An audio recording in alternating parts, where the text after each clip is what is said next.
We're gonna go ahead and get the conversation started. Let's get this moving and get it grooving. Perfection, how's it going? Are you at least 18? And did you I'm disagree with what I had on 25. the board? So first, I need to ask you. I'm 25. First, I need to ask you: is this United States America only conversation? Typically. Well, no, I don't think I have a lot of things to do it here. To discuss them. Where are you Because I'm from? not American. I'm from Europe. Which part? Uh, Usually when American asks me that, my response is, if you can name me 5 European countries, I'll tell you that. France, Belgium, Italy, Spain, the UK, Ireland, Okay, I'm Finland, from the Sweden, Balkans. I'm from Balkans, the Balkans. Yeah. Croatia, Bosnia Herzegovina. Which one? Okay, sure. You props to you, man. But no, none of those countries. But my answer to this, no. I think leftist policies are destructive to our society, and I think past 15 years of Europe has shown that. I think the leftist policies have made quality of life in Europe way worse. Have the and Perfection. Let me ask you a question. yeah, Let me ask you a question. Does your country have universal health care? yes. There you go. Has that made your But life? here, How long has that made your life worse? no, of course, it has Okay, made my life better. so even according to you, leftist policies are better for society because universal health care made your life better. But the leftist universal healthcare is not a determinant whether country today is a leftist or not, because In all the America, it countries is. well, yeah, but in Europe, every single country has a universal healthcare, and there can be a right-wing government, and the right-wing government will still approve of the healthcare, just like Yazis would have healthcare. But not here in America. Supporting, okay, supporting universal healthcare is not a right Perfection. or left. Perfection. Listen to what I'm saying. Remember when I said this is typically an American conversation? Because in America, universal health care is a leftist policy. Let me ask you another question, Perfection. Well, I don't know if your country has it, but do you think something like paid parental leave for 6 months when a person is a new parent and they get paid parental leave to be with their child, is that good for society? No, of course, this is good for society. Yeah. Okay, cool. All right. So how about guaranteed housing? Like we make sure that people don't go homeless. You think that would be good for society? Well, that's too broad. That's a very I deep know it's very conversation with a broad, lot of but variables. I know it's very broad, and we have to do some variables. We have to make sure that there's enough housing available, there's enough taxes for it, et cetera, et cetera. But generally, do you think that will be good for society, where we have a program that we can make sure that people don't go absolutely homeless and just like basically destitute? Do you think that will be a good thing for society to do? Yeah, like a country Cool. should have So people in who are- America, these are considered leftist policies. How are they bad for society then? but in Europe, none of this is considered leftist. I understand in Europe it is not, because it's normal over there. But even in Europe, it was a lot of times the left wing of Europe that put those things in. Now it's just normal over there, but over here it's not. So when I say leftist policies are better for society, these are things that happen in Europe, and they're and you guys see them as normal. They're good for you. We don't have that over here, so they will be good for That society. just seems an America issue, honestly. Yeah. So leftist policies are better for society. What leftist policies in Europe? Are you talking about immigration? Well, of course, immigration, it would be the prime example of the leftist policies being destructive towards the entire continent. How is having a diverse group of people destructive? But there are multiple ways to approach that. But the best and the most reliable factor to determine how much leftist policies have been destructive is if you actually look at crime rate of any single country past 15 years, it's going to be increasing, and the immigration has been directly linked to it. And once again, diversity. Why do I need to diversify my country? My country has an identity. Diversification just means less of my own people. No, it doesn't. Yeah, it does. No, it doesn't. Yes, it does. No, it doesn't. Yes, it does. No, it doesn't. Here's the thing. Here's the thing. What happens? All right. If you just make a claim without evidence, then I'm going to just dismiss it without evidence. How does diversity? How does diversity mean less of your people? Doesn't that mean that your people just need to pop out more babies? That's not because of diversity. That's because y'all niggas ain't fucking. Okay. Hold on. Let me just finish real quick. Y'all just ain't fucking. That's the problem. All right. Hold on.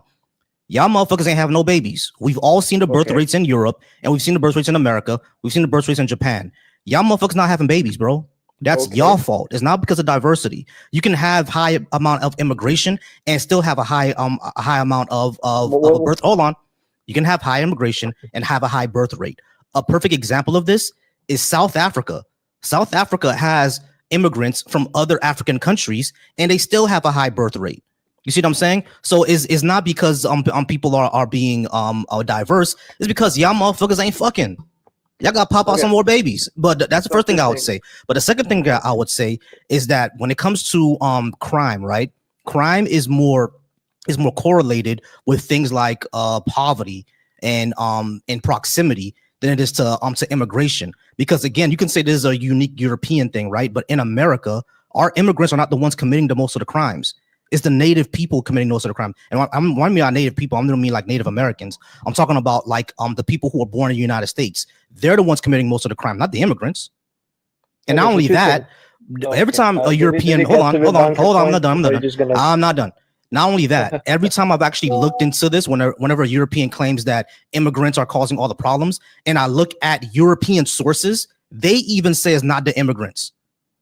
So you just blaming niggas, bro. Like it's you just blaming people for problems that are your own. Diversity doesn't kill your people. Not fucking and not having babies is what's killing your people.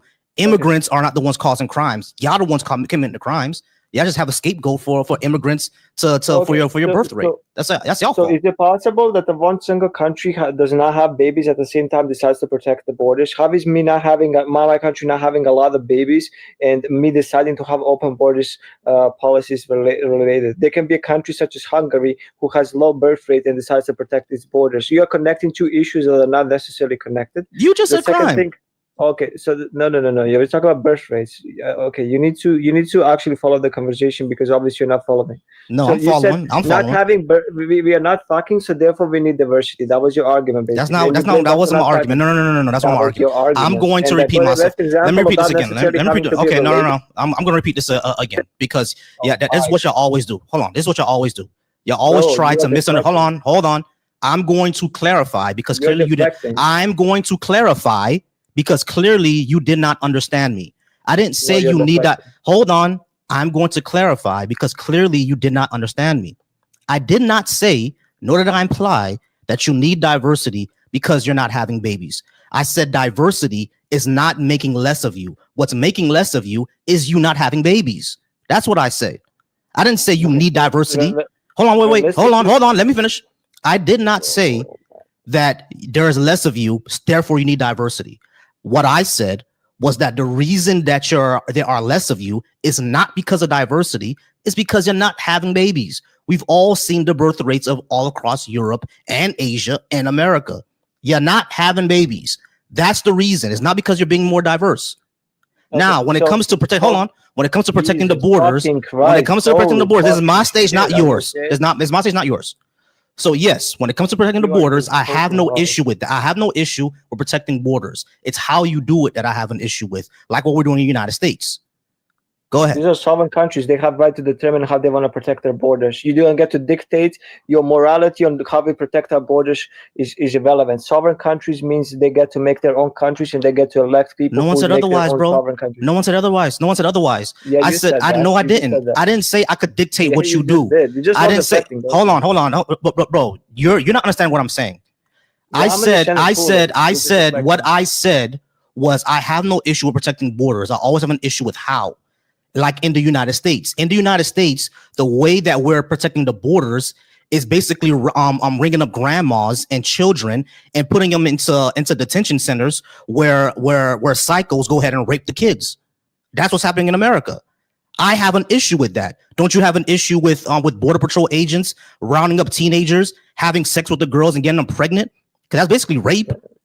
Do you have a problem with that or not? Hold on, wait. Hold on. Of course, I have a problem with that. Okay, cool.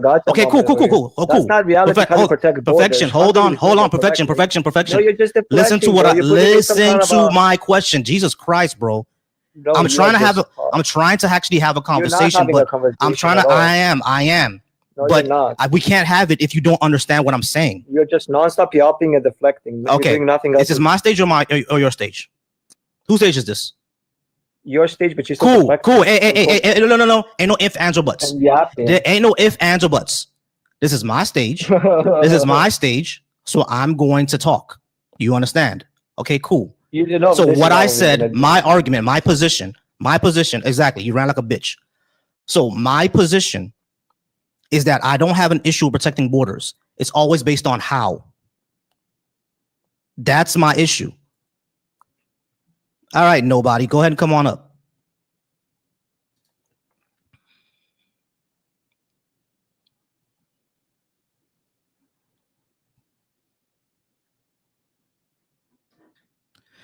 All right, we're going to go ahead and move on to the next person.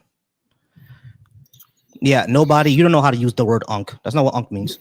All right, Happy. How's it going, Happy? Are you at least 18? And did you disagree with what I had on the board? Yes. Don't run like you did last time when I came from the debate. Are you ready? I didn't. Someone dropped you. Yeah, you did. No, you ran. No, someone dropped you. Oh, okay, cool. You realize I have mods, right? Hold on. You realize I have mods, right? Yeah, it could also be the case cool. So the mods dropped you. So don't come up here and accusing me. Hold on, Happy. Do not come up here accusing me of shit if you don't know what the fuck you're talking about. The mods dropped you last time. Matter of fact, they even told you they dropped you last time. They told you that. That's false. So don't come up here. So don't come up here. So don't come up here. Don't come up here accusing me of shit. Now you can go ahead. So leftist policies are better for society. We can start with universal healthcare. I think that would be good for society. You think it would be bad for society? Wait, hold up a second. Better is still indexed to individualism. I think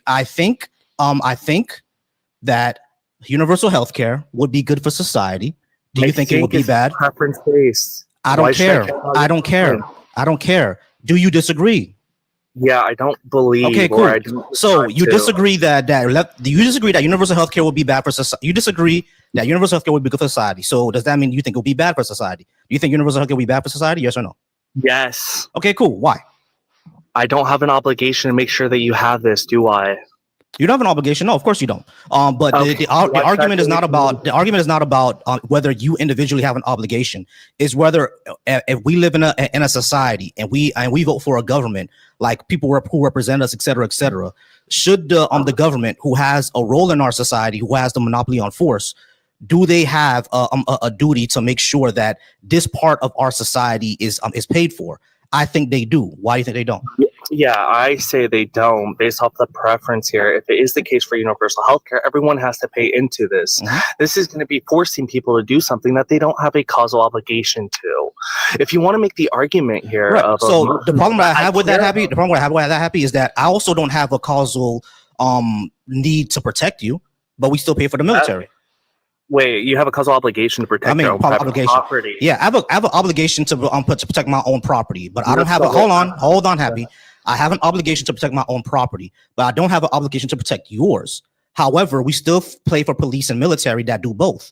So if you're gonna make the argument that we don't have a causal obligation for healthcare, we can just say fuck the police, which I say all the time. We can just say we don't need police or military, but we're not gonna do that, are we?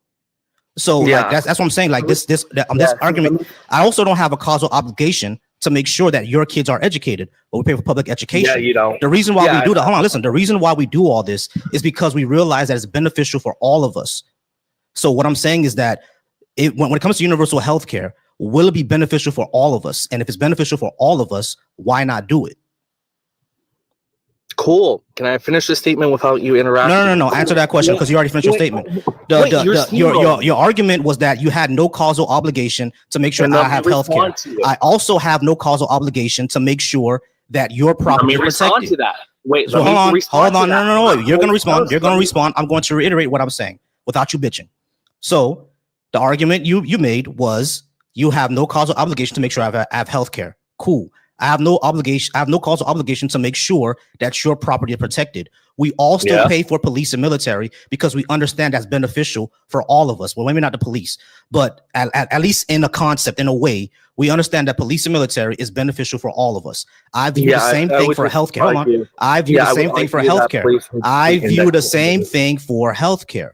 So if healthcare is beneficial for all of us, then why not do it? Now, do you disagree that police and military, and at least at the concept of it, is beneficial for all of us? Yeah, I disagree. It's going to be indexed to individual. Yeah, it's going to be indexed to the individual. How you're stating this is false in of itself because you're stating that you're paying for someone else's. No, the individual in question is also paying for themselves. I'm also NCAP. Do you know what that is? Oh, you're an anarcho-capitalist. Yeah, there you go. Yeah. So I know what anarcho-capitalist is. Yeah, Here's the thing, though. But I know exactly what you're saying. But here's the thing, though, because that's you can't. You said that. I'm sorry. Let me think back on this. When you made the causal obligation argument, Yeah. you're saying that my example of the police and the military does not apply. Why not? Yeah, so you're rephrasing this in two aspects here. First, you're making the claim here that you're paying for someone else's, which this is false in of itself because local police officers are typically funded by local funding. You're not actively paying for some person in Alaska being able to get the funding unless if it's going to be the federal police or at the same time some other higher level. So when it comes to this action, you're not paying for someone else's, you're paying for your own protection. But I also mentioned, hold on, Happy. I also mentioned the military. The military is for all of us. But hold on. I'm not done. I didn't say only the military. I also said public education. And public education, that's also local, right? But I don't have any kids yet. But the taxes that I pay in my state and in my city, well, I don't pay a state tax, but in my city, the taxes that I pay is also going to the public education for kids that I don't even have. Yeah, I believe it should be on the parent. I understand that, but no society works the way that you're saying. Now, Yeah, I understand that as hold on, bro. Slow down for me. I understand that as an anarcho-capitalist, you think that we should also be paying for ourselves. That's all good and well, but no society has ever worked that way. No. We can look at certain societies in the past that have very much worked like this. And they failed. The Roman Empire was working really well, but what happened? That's not what happened in the Roman Empire. Roman Empire had two factions here, right? Would you disagree? There's two actions that took place to destroy the Roman Empire. First, they overextended themselves. Overextended, and what else happened? A certain individual got deleted, and once he got deleted, what happened to the whole empire? Are you talking about Julius Caesar? Or One someone of else? the factors. Are you talking about Julius Caesar or Nero? Who got deleted? Yeah, Julius Caesar was one. Nero also got deleted. There's multiple factors here, but once they got deleted, I agree. Yeah. But here's the thing. Yeah, I got you. But here's the thing. We don't have to go to that. But here's the thing. What I'm trying to say. Hold on. But Rome was not an anarcho-capitalist society. But there is a society that we can look at that was sort of anarcho-capitalist, which was I think Iceland in the Middle Ages. But even that failed. But what I'm saying is this was also, you said, look, give me a society that has worked. Wait, who? There has been societies. Which one? The Roman Empire in of itself was very much this way. They're not the Roman Empire was not ANCAP, bro. Yes, they were. No, the fuck they weren't. They were not ANCAP. Yeah. Pay for your own private property, pay for your own militaries, and at the same time. They didn't pay for their own militaries. Rome had a military that were taxed from people. Wait, did they not also pay for their own mercenaries for individuals in the high areas? Yeah, they paid for mercenaries, but Rome had a standing army that was paid for their taxes, bro. Not always the case. In certain aspects of it, yes, but in the beginning, no. Second factors are going to be the in the beginning, no, and then they changed to that. What was the reason that they changed to it? No, because not everybody. Right, I understand that Rome had mercenaries, but it's not like they didn't have taxes, bro. The state had taxes. Yeah, which I agree with certain taxation, not all of them. Even ANCAP also subscribes to it. Okay, so if we're so the only thing that we disagree with is then what should the taxes pay for, right? Yeah, I don't have an issue with the taxes going towards the military because unfortunately we still have states. Until we don't have any states anymore, then they're not going to need a military. But as long as we have a state, as long as I get that, I get that, right? But your whole argument was over the causal obligation. Yeah. However, since we pay for military because and that's protecting the entire country, it's protecting my property and yours. Why not do the same thing for healthcare? Yeah, so when it comes to the situation, healthcare in of itself, you can be able to go out and get this. It's going to be your due diligence to make sure that you have this. When it comes to protecting your private property, I would also advocate for a system. If you don't pay for the action of the military or anything like that, if your property does get invaded or at the same time conquered or anything like that, That's on you. I have no problem with fighting that's never gonna work, bro. Because when the military from another country invades, they're not just gonna take faggots. You fucking nigger. Fuck you, faggot nigger. You fucking faggot. Sure thing. Yeah, this happens all the time. But yeah, sure. I don't have any. I get what you're saying, right? But like, that's not what's gonna happen. If a military invades our society, they're not just gonna capture my property and leave yours alone. It could very much be the case. It's logically possible. That's never the case, bro. That's never the case. Possible. No, it is not logically. It's not logically possible for one country's. Hold on, let me finish what I'm saying. It's not logically possible for one country's military to invade another, and they're gonna say, "Okay, I'm gonna take Volsi's house, but I'm not gonna take Happy's." That's stupid. They're not gonna do that, bro. They're going to take over all the properties. Wait, you're assuming that this is stupid. What is P not? Because it never happens. Wait, that doesn't matter. It's going to be illogical. Could it not also be the case? No, it's not. That's not logical. It's not logical to take my house and not take my neighbor's house. What are the laws of logic? Law of excluded middle, non-contradiction, and what was the last one? Excluded middle, non-contradiction, and identity. Oh, okay, cool. So is there a P not P here? What do you mean is there a P not P here? This is not a P not P situation. Yeah, I'm not saying there's a contradiction. I'm saying what you're saying makes no sense. You're saying that an invading army. Hold on. You're arguing that an invading army. You're arguing that an invading army into a country will take some people's property and leave the other ones alone. Yes, could very much be the case. They're not. That never happens, bro. Wait, it could very much be the case. It could very much be the case that pigs fly out my ass. Is it going to happen? Wait, that's not the case. Because there would be a contradiction here, unless if you're using the term pig in other aspects that we wouldn't subscribe to. No.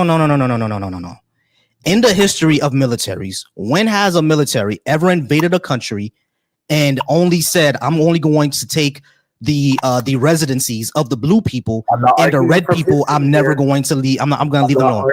Okay, cool. So it's never happened. All right, cool. I got you happy. I understand it is. So it's never happened. We agree with that. Now, why would you think that it would happen? Is it not the case that this follows the laws of logic?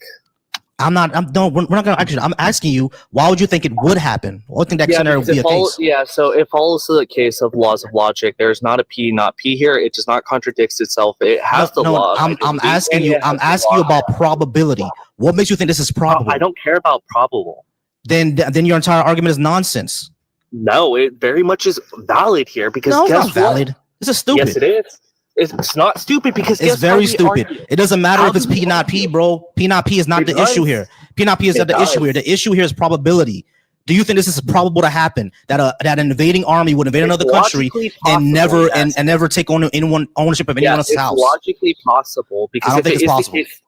So if there's an island, right, where an individual lives, someone comes on, conquers the island, and that one house, did that not happen where an individual house was conquered and everything else was fine? Yeah, because there's only one house. Okay, so is it not logically possible that a military force could go in, conquer a single house, and not touch the rest of everything the fuck else? No, they still will touch everything else because guess what? There's other houses. Are you saying that they would if that island had two houses, they wanted to take in the other house and want to take in one house? Yeah, it could be logically possible that they had some. Why would they do that? Yes, so there's some type of intent that they could have where it's for this one individual, not the case for the other. Could it cool. not be? So, all right, cool. So what you're saying is that we should all pay for our own militaries, and those that don't have a military are asked out. Yeah, if you want to be nice, they can be able to ask for help or anything like that. But it's not my burden, or at the same time, someone else's burden to make sure that you are taken care of, is it? No, that's not about taking care of, making sure that we're taken care of. The issue is that if we're going to be living in a society, what is beneficial for all of us at the same time? Yeah, it's going to be beneficial for me not to pay for you. And what we've seen is that if we have a standing army, it's going to be beneficial for all of us because if an army invades us, they could also invade you, and not everybody can afford to have their own private army. That's crazy. Wait, but if I have my own military, my own mercenaries and everything like that, it wouldn't be beneficial for me to pay for another aspect of a military. All right, but there's a reason why that doesn't happen anymore, bro. Wait, that would harm me. We don't have personal militaries. No one has that. But you said that this would benefit. Who would benefit? What are you talking about? Yeah, so when it comes to military, who does this benefit? The people that cannot afford this, or the people that can afford it? All of us. It benefits all of us. Wait, that's false, because if it is the case, I can already afford. If it is the case that I can already pay for my own military force, my own action to be able to protect my private property, everything like that, why should I pay for another one where this is actively cutting into my profits for paying my mercenaries? Because fuck your profits, number one. But the second thing that that I would say is that if your mercenaries can be bought off, doesn't that mean that other countries can buy them off and turn them against you? Can you prove that they can be bought off, or is it logically possible? Yeah, because you just said it's logically possible. Because you just said these are mercenary, buddy. Is somebody who can be bought off. That's why they're called mercenaries. Mercenaries could also be indexed just based off of religion or other aspects here. Yes, yeah. Okay. So hold on. Wait. Let's say that they're indexed to religious. So you're the religion of the hot dog, right? And let's say the country that's invading us, they're also the religion of the hot dog. Now what happens to the mercenaries? Are they going to defend you, or are they going to defend the other country, or are they going to stay out of it? They could very much defend one aspect here. We can see in the past, the Crusades, there were different types of Christians that would have different problems with other Christians because they wouldn't subscribe to the same dogma. Yeah, so and that created problems in it. Wait. I wouldn't say it created problems. It would come down to whoever had the mercenaries, or at the same time, the force factor, which, guess what? Even if I pay for my own military, that still isn't giving me an obligation to make sure that you're taken care of, is it? It's not about you have an obligation that I'm taking care of. That's not what we're talking about. We're talking about if we're living in a society, we all have a shared common goal. Do we not? No, I disagree. You disagree that we don't both want to live in a productive, happy society? Wait, that's very subjective here. That's based off of preference. Yes, of course it is. Of course it is. It's based off of preference. So I disagree. All right. So you don't want to live in a happy society. Happy is very subjective. That doesn't matter.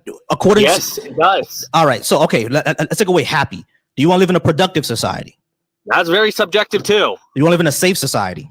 That's very subjective, too. Subjective. What do you think I mean when I say safe? What do you think I mean? Yeah, crime rates down, everything like that. That's very subjective. Okay, cool. What do you think I mean when I mean productive? Productive, everyone working together, everyone's being cohesive. Great. All right, cool. So you understand exactly what I mean. Do you want to live in a society that's happy, safe, and productive? Yeah, that's very subjective. Why should I subscribe to that? All right, bro. Now I'm dropping you. Yeah. Now I'm dropping you because this is a waste of time. We're not going to talk. We're not going to get anywhere. Now it's a waste of time. We're not going to get anywhere. What's up, Caddy? What up, man? You know, he was wrong about the Rome. Rome was not a anarcho. Yeah, he was definitely wrong at all. Yeah, he was wrong about Rome. He was definitely wrong. I knew that from the beginning. A quick Google will tell you that. I mean, like, Rome was not anarcho-capitalist at all. Also, production isn't subjective; it's empirical. Yeah. All right. Now I dropped you, Happy. Now I dropped you because it's like we're not gonna get anywhere. Yeah, I mean, before I didn't drop you. That was my mod that dropped you. But now I definitely dropped you because we're not gonna get anywhere with this. Oh, it's subjective to be safe. No, the fuck is it's not. Have the conversation. Can I ask you a question? Yeah, go ahead, bro. What was your question? Yeah, like what you said you're on the left. Like, where do you identify with the specific ideology on the left or not? I think I'm closer to a socialist, but I understand how in America, at least in our Western framework, they don't really necessarily understand what that means. I think that means it's going to take over your country. So I think where I stand on is basically the Nordic model, but we need to abolish capitalism sooner than later. I'm not sure if that makes sense. Can that make sense to you? Yeah. Can I give you maybe an argument as why the Nordic model isn't something that we should ascribe to? Yeah, sure.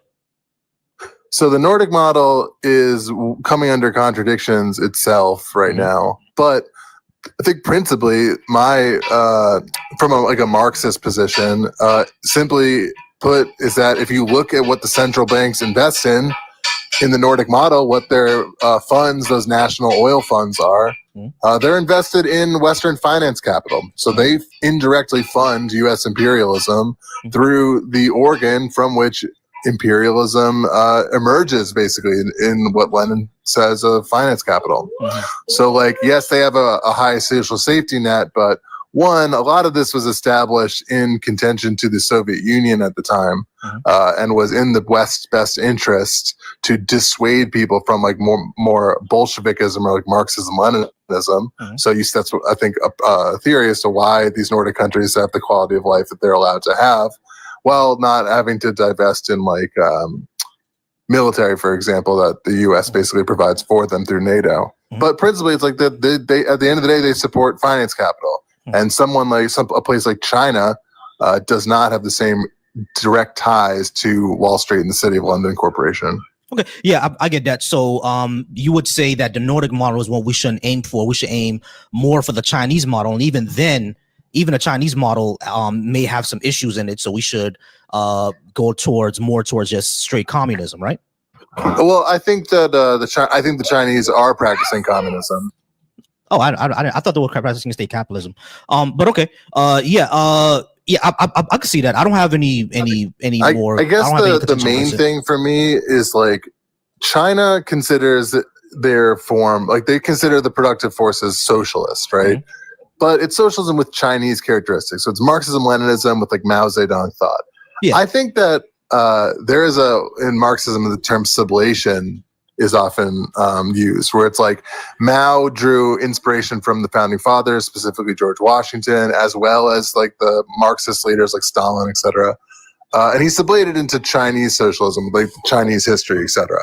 I think that America could very well sublate the kind of ideals of the founding fathers, of the Constitution, even into Marxism, Leninism, into the idea of kind of a dictatorship of the proletariat, etc., and just call it a socialism with American characteristics, with its own unique Americanisms like that of like pragmatism that might not exist in the same form as like China, for example. I got you. And so, like I got you. I get that. I think for me, what I would aim for, what I think what I would aim for in this current juncture of time, since we exist in capitalism, is Garveyism. I don't know if you ever read what Garvey said we should do with capitalism. Well, it seems to me ideal doesn't fall under the kind of utopian idealism as laid out by Engels. It feels very prescriptive. What should we do with capitalism? I don't know. It appears to me that independent of the will of certain ideologies, capitalism is already coming under contradiction based on the laws that Marx described. Let me just kind of explain what Garvey wanted to do, right? So for Garvey, he understood that we needed to engage in capitalism. What he said was that when profit is made, all that profit should then be reinvested back into the community. And if you look at like African societies before colonialism, that's kind of exactly what they did. Anything that was excess, anything that was profit made, they put it into stores and they used it for the community's benefit. They use it for society's benefit.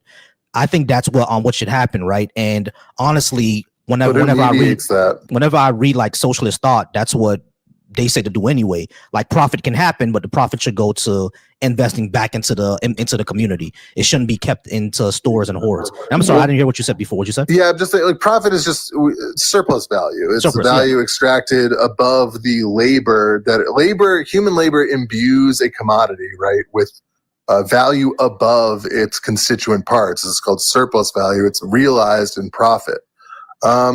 This is basically in line with like classic Marxism, but I would simply offer that where this trends into the form of idealism to me is that it lacks the practical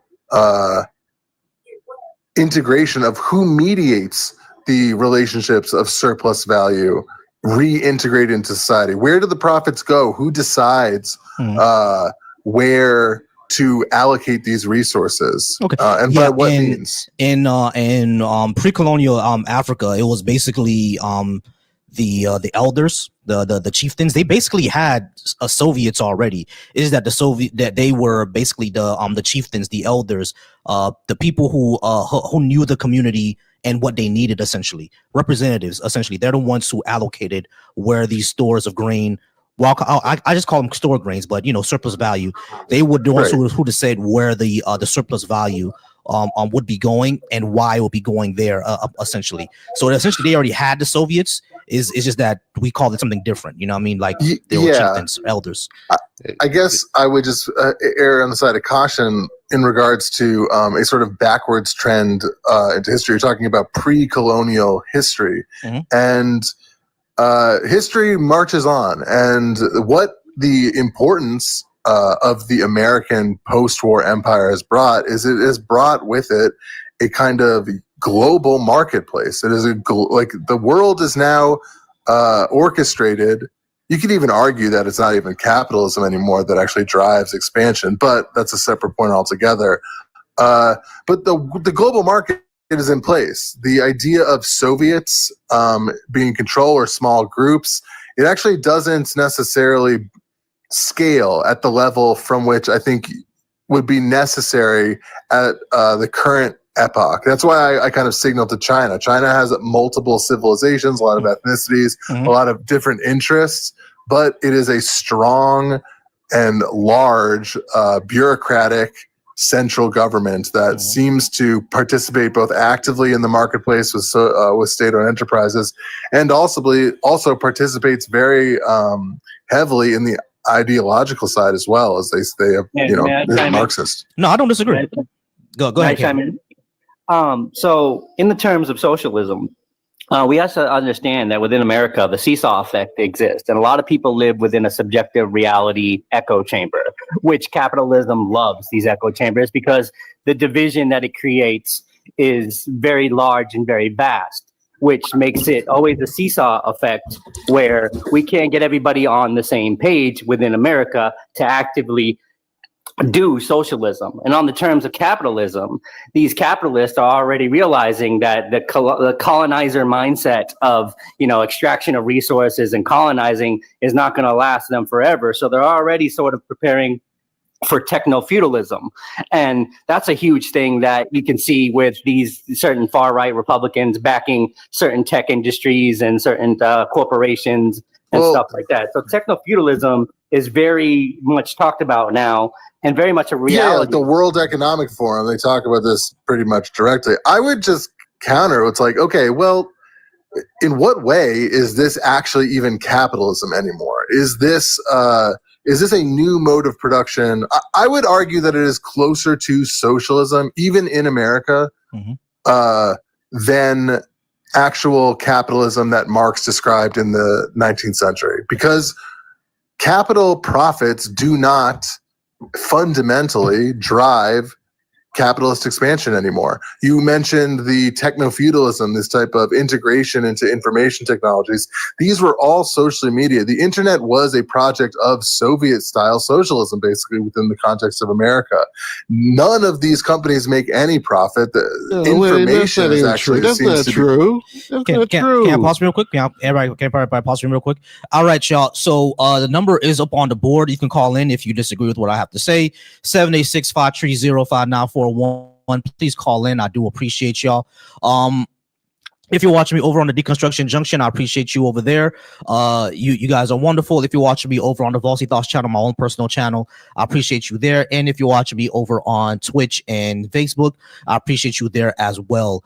I do appreciate you guys, but I do got to talk to Ken just for a moment. I got to talk to Kenneth for a second because we all kind of agree. We're just trying to work out how to do socialism. But let me talk to Kenneth for a little bit. But I promise I'm gonna get to you guys in a second. All right, Kenneth, how's it going, Kenneth? Are you at least 18? And yes. Did you disagree with what I had on the board? Yeah, I do. I am 53 from Ohio, and I do disagree with you on the board. I was wondering, when you were talking to the gentleman, do you understand that? Are you praising white socialism? Is that what you're praising? No, I like actually because one thing I've always said is that even if we do reach socialism, we're not that doesn't mean we got rid of racism. So we need to actually address racism. Then because the guy below you, I guess the guy below. I got you. The guy below. I'm sorry. The guy below. I'm sorry. Oh, good. All right. So what I advocate for is, like, I do think socialism will be better for society, right? But what I also advocate for is that before even pushing just class issues, we need to address the obvious race issues in Western society in America, because just because we reach like socialism, that doesn't mean white supremacy is over. So we got. I mean, seriously, when you heard the white man trying to white-splain socialism to you, didn't you find a little bit offensive that he thought he knew better than you? He's poo-pooing everything you say. The white socialists wouldn't even give us a seat at the table. When did I say I know better than you? I'm simply explaining my position. You're condescending though. You know what I mean? I think how am I condescending? Hold on, guys. Let's not get into that. All right. So, but the thing is, Kenneth, you said that you disagree that leftist policies are better for society. Yeah. Let's talk about let's talk about that. All right. Yeah. The reason why I think that we better for society. Let me ask you a question. You think that production, the means of production, who decides what gets built, well, how much supply goes, should be top down and not through capitalism? Is that what you're Give telling me me? a second. Give me one second. Call from Mikey. Hey, Mikey, how's it going? You on live with Volsi now? Just give me a few moments. All right, you're gonna hear some hold music. I'll be right back with you. Thank you so much. All right, so here's the thing, Kenneth. When it comes to capitalism, that's already top down. The people don't decide. The people do not decide the allocation of resources. It does. Corporations decide the allocation of resources. No. They based on the laws of supply and demand. They're based on laws of supply and demand. What the people supply and demand is bullshit. Okay, here we go. Yeah. See what I mean? Yeah, hold on, Kenneth. Supply and demand. So supply and demand doesn't disappear just because you have socialism. It doesn't disappear. Yes, it does. It doesn't. No, it doesn't. Okay. It doesn't. It doesn't ignore supply and demand. Who decides what gets built? Who decides what goes into production? What we like to eat? What we like to drive? What color we like? You still decide that, bro. No one says you can't. Hold on, Kenneth. I need you to slow down, bro. Listen to what I'm saying to you. If we have a socialist society, that does not mean that you can't decide to get a yellow car. Of course, you can decide to have one. Why? What's going to be this? Hold on. Listen to what I'm saying to you. Stop. Chill. You need to hold on, Kenneth. Kenneth, come on. Kenneth, I don't need you to explain to me. Kenneth, stop. No, I don't want you to explain to me. I'm not explaining socialism because you just said who decides. Yeah, I want to have a conversation. Hold on, Kenneth. Come on, bro. Come on. Okay, go ahead. You got it, bro. You got it. Listen, because you just said who decides what car I drive, et cetera, et cetera. You still decide that. I did not say that. Kenneth, come on, bro. I did not say that. Yes, you did. Hold on. Am I going crazy here? Didn't I just say who decides who has a car? If you stop interrupting me, and I'll tell you what I mean. Kenneth, you're being like the white man. Kenneth. Okay, you need to stop interrupting me. That's what you need to do. Because when I started talking, you know who's saying who decides this, who decides that. You know who interrupted me. Kenneth, you're the one who interrupted me. Because when I said that supply and demand still exists under socialism, you automatically started saying who decides this, who decides that, who decides this, who decides that. You interrupted me. You have a lot of vitriol for me, but the white man condescending you. You let him say whatever the fuck. You let him say whatever. Me and you are the ones talking. Stop bitching, bro. No, I'm just Stop all that. We can have a normal, rational conversation, but you gotta calm down, bro. I'm comparing and contrasting. No. You don't need to do that. It's our conversation. Fuck everybody else. Compared to the white man, hold on. These dudes are not the one we're talking to. All right. The reason why I was able to have more cordial with them is because we agree more. Now, you disagree more, so we're gonna have more contention. Of course, it's gonna happen. Didn't you see the first white person who came over here? The first white guy. Hold on, Kenneth. The reason I keep muting is keep interrupting. The first white dude that was in here, we had a very contentious conversation. I'm being nice to you, bro. All right, so cool. Let's actually have the conversation. All right, cool. When it comes to supply and demand, that still happens under socialism, right? Now, of course, when it comes to like the means of production, that's owned by us. That does what that means is that the factory can belong to somebody, but the materials within the factory, that's decided by us, by the workers. Why is that a problem? How do you decide what gets built and how much gets built and what preference gets built? It's going to depend on what society needs. Like for example, if we hold on, there's studies that why do you let research. Hold on. You just asked me a question. I'm trying to answer. You already interrupting, bro. I already know you about to mess up with the elaboration. Just let him answer, dude. All right, man. No, I'm done. Come on, Kenneth. Kenneth, when you're ready to have a conversation, you can come back because I'm tired, bro. I'm very, very tired. All right, let's move on to. All right, 834, my caller. I'm sorry, I forgot your name. Can you give that to me one more time, please? Michael. All right, cool. Michael, are you at least 18? And did you disagree with what I had on the board? I am 18, and I do not disagree with you, but because we need to get rid of all of these niggers. Okay, cool. All right, y'all. So of course, racism is always going to happen on a call. Bro, you could tell he was going to say that with this in the first second. I swear. Yeah. They always try to set you up. Yeah. They're crazy. I'm a little confused on what is white socialism. This is the first time I've even heard it. It's just Fabian jibber jabber. It means nothing. Yeah, when it comes to it actually does mean something. When it comes to white socialism, what people usually mean is class reductionism, because a lot of white leftists have an issue with that. A lot of people who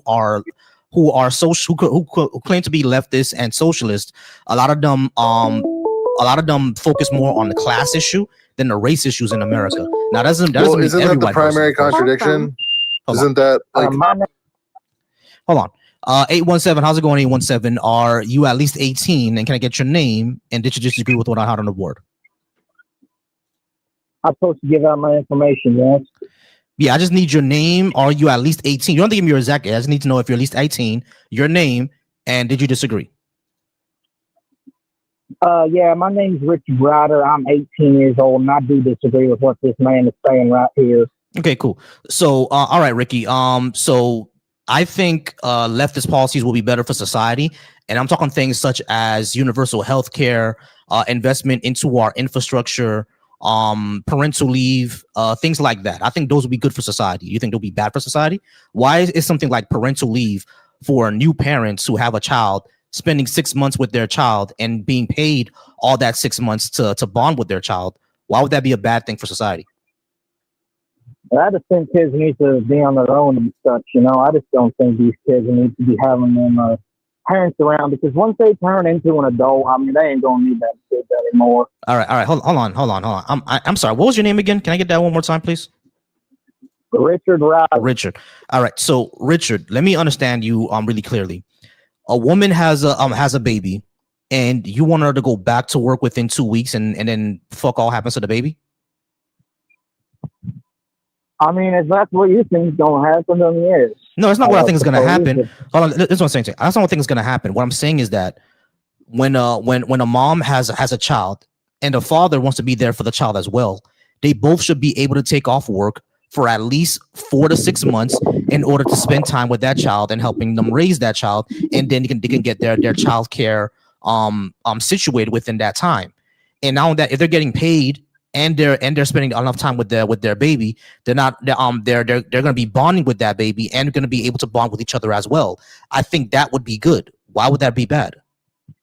Just you know, kids can be a nuisance sometimes, and you know, sometimes them parents need to stay away from them kids.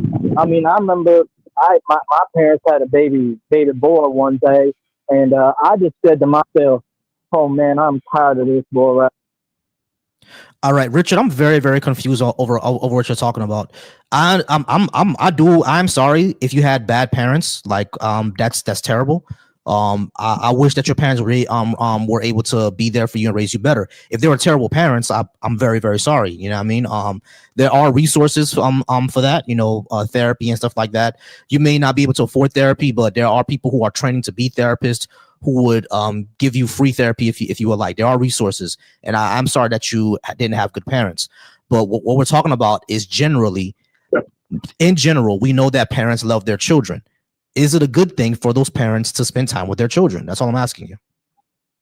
No, my parents were great, first of all. You're wrong for saying that my parents were bad to me, because they were good, God-fearing people right now, I tell you. And first of all, I want to say that my parents love me. I think I already said that. If I'm... All All right, he was talking to us through a pool of water, so I wasn't able to understand a word he said, and we're just gonna go ahead and move on. All right, guys. Host, can I ask you a point of contention that we might have? Give me a second. All right, guys. I do still appreciate you here. Again, 786-530-5941 is the phone number. If you're watching me over on Deconstruction Junction, I do appreciate you. A really big win on those numbers. If you're watching me over on my channel, Varsity Thoughts, again, I appreciate you there as well. I'm only probably gonna be on for maybe another hour, maybe another hour and a half at the most, and then I'm gonna go ahead and get out of here and peace out. All right, keep the conversation going over on the Varsity Thoughts channel, keep the conversation going over on Deconstruction Junction. All right, so yeah, we did have a point of contention, Orange. We were talking about class reductionism. I don't agree with a lot of white socialists on class reductionism. I get go ahead. So my position, I actually think the term class reductionism is like anti-communist propaganda. Production is literally what defines like the replication of society. Just to follow the logic of Marx, right? Marxism is basically that history is like dialectical and historical materialism is just like history is objective and operates dialectically. That dialectic is class antagonisms. How are classes defined? The classes are defined through their relationship to production. Production just being like how society replicates itself. So obviously, to take the Maoist line of like primary and secondary contradictions, I think it's very obvious that class is the primary contradiction. Everything else, including race and other, persecuted minority status, sexual identity politics in general, that is all secondary to class. To call it class reductionism is literally just describing Marxism. To me, but the reason why I disagree with that is because it's very, very obvious in the United States. I'm pretty sure you live in the United States, and we all know what has been said before.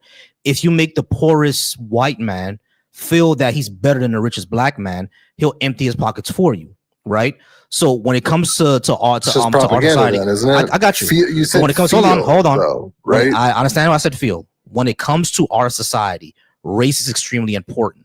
You see what I'm saying? And race is the primary driver of oppression. But it's not no, it's not. I disagree with that. It's not the primary driver. It is. It absolutely is. But because literally literally everything about America is racist. No, it's not. That's actually not true. Racism is a huge part of America, of problems with America, but like America is not founded on it's not Disneyland for racism. That's not like what the essence of America is. Yes, it is. All I want to say, hold on. All I want to say is that the logic that race. Hold on, Orange. Well, can I just make a logical critique? Wait, Orange. You just said that racism was that America's not a Disneyland for racism. Literally, like the way America was settled, the way we have the West Coast right now was committing a genocide on a group of people and enslaving another group. This country was literally built on West was not the reason. Hold on, the entire that we expanded out West was not for genocide. What was Manifest Destiny, my guy? It was claiming what they considered land. Exactly, racism. Yeah, it's literally built on that, bro. Hold on. We did not go out West in order to participate in the genocide, right? We went out West for a new world. That was their understanding. For a genocide new world. For a new world. Hold on. Orange.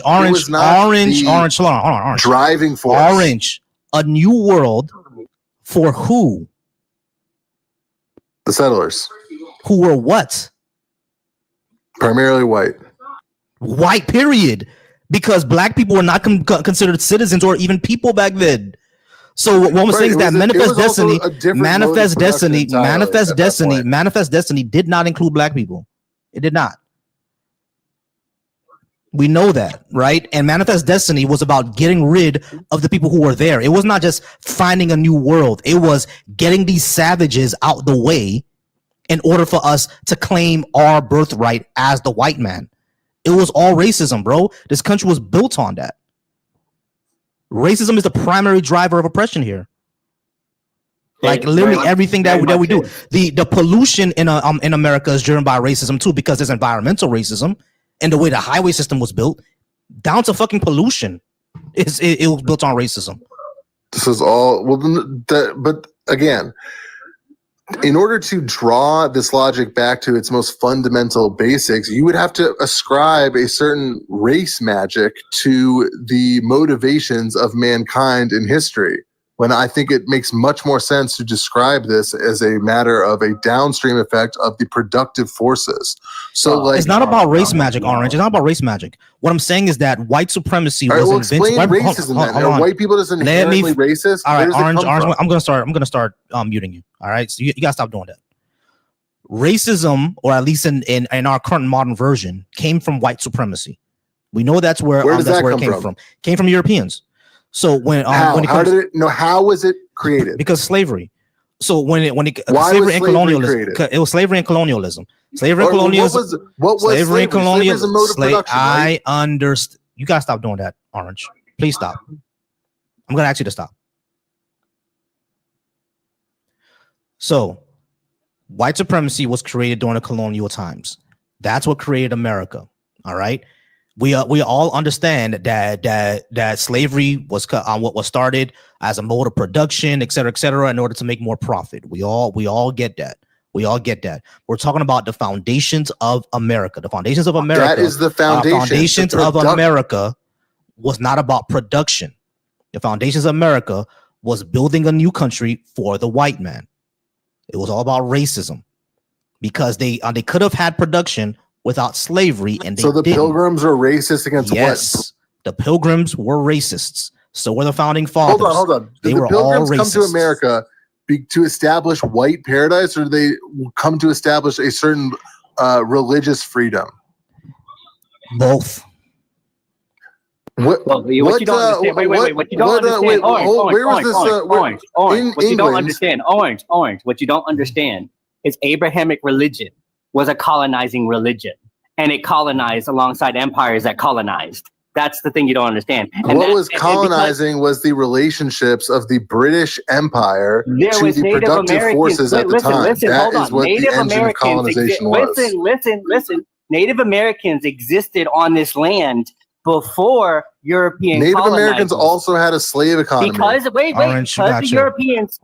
the Europeans came over here and colonized, they established a white power dynamic structure. It's called white power dynamics. It's really much part of colonization. But they had a more sophisticated productive force.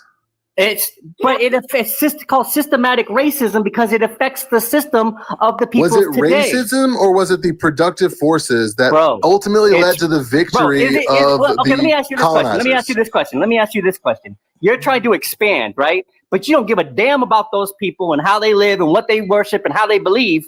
And you want to tell me that that's just productive expansionism? Okay, well, I'll give you an example. I'll give you an example. Let me give you an example. In the Civil War in the United States was primarily fought between the industrial powers of the North and the. Hold on, Orange, stop real quick. Are you really gonna? No, Orange. Are you really gonna say here that the Civil War was not about slavery? You better not say that. I'm saying the Civil War was principally about slavery, yes, and that the South, in their reactionary stance, wanted to preserve their way of life through slavery, but it was because the North was able to industrially produce that they were able to ultimately become victorious. These same processes go throughout history. It is what is most efficable that actually wins out. You're wrong. The Northeast had a different idea on how to deal with their quote unquote slavery situation than the South had to do it. They were more industrialized. They were able to produce more. Bro, their version is still savage as F. I mean, if it wasn't for the civil rights movement, things would have not have moved along as they should have. You know what I'm saying? They may have reactionary positions compared to now, but at the time they were the revolutionary force. We understand the white privilege conversation, bro. My goodness, just bro. saying, this is kind of crazy. Hold on, y'all. Hold on. Based on modern morality.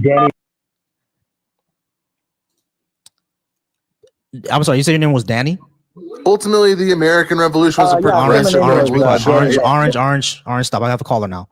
Danny, how's it going, Danny? Are you at least 18? And did you disagree with what I had on the board? Yes, I am 18 years old, as a matter of fact. All right. You're calling from the same number I had with the last caller. Are you sure you're different? A different person? Yeah, I'm a different person. I don't know what makes you think that was the case. Yeah, it's the same phone number. That's why. All right, Danny. So you said you're 18. You disagree with what I had on the board. Cool. I think leftist policies are better for society. Why do you think they'd be bad for society? I mean, just don't change what's already good, you know? All right. It sounds like you're talking to me underwater, bro. Like, can you either get closer to your mic or get to a more clear area? Because I could barely hear you. Nice. I just don't think you should change what's good, you know? You say you think we should change what's good. What do you think is good? Because the policies that I would like to put in for our society, I think will improve it, are things such as universal health care, parental leave, guaranteed housing, et cetera, et cetera. Why do you think something like parental leave, for example, would be a bad for society? Parental leave? Yeah, exactly. Like when new parents have a child, they get to spend at least 6 months with their child paid for. I think that would be good because it gives them time to bond with their children. Why would that be a bad thing? I mean, personally, I think parents need some time away from their kids. Of course, you're always going to need some time away from your kids. I don't have a problem with that. But during the first 6 months of a child's life, those are very, very important years. And bonding and having a good time, not just having a good time, but bonding and nurturing with your child is good for those 6 months, is it not? Yeah, I guess it's good, but like it gets to a point where you just like you need some time away from kids. I mean, have you been around kids? Yes. Have you? It's just horrible, like staying around children. Is it not? All right, Danny, you're not really answering my question. Everyone knows that parents need a break from their kids. We know that. Like, Danny, are you sure you're not the same person? Because you're making the same argument the last person made. No, I'm not the same person. I don't even know what you're talking about. Are you sure? Yeah, I'm sure. I don't even know what you're talking about. All right, someone cool. on here making the same point? Yeah, someone made the same exact argument that you're making, that people need time away from their kids, but that's not what I'm arguing. I'm arguing Yeah, exactly. We know that parents need time away from their kids. No one is arguing otherwise. What we are discussing is the fact that if you were to give parents parental leave, that would be better for society because it's less stress on them. And the reason why less stress on them is because they're not worried about where their kids are. They're not worried about paying all this childcare. They're not worried about any of that. They're more worried about bonding, spending time with their kids, and it is paid. They're not worried about having their house taken away from them while having a new kid because they can't take off of work. There's less stress because they're not there bonding with their kid. Here's my Is that argument? Hold on, Danny, I'm not finished. So my question is, do you think that would be good for society? My question is, do you think that would be good for society or not? Here's my counter argument. Have you seen the movie We Need to Talk About Kevin? Some kids are just born psychopaths. Yeah, we're not getting anywhere with that. I'm gonna go ahead and see if I can get the last person that just called in. I'm gonna call them back.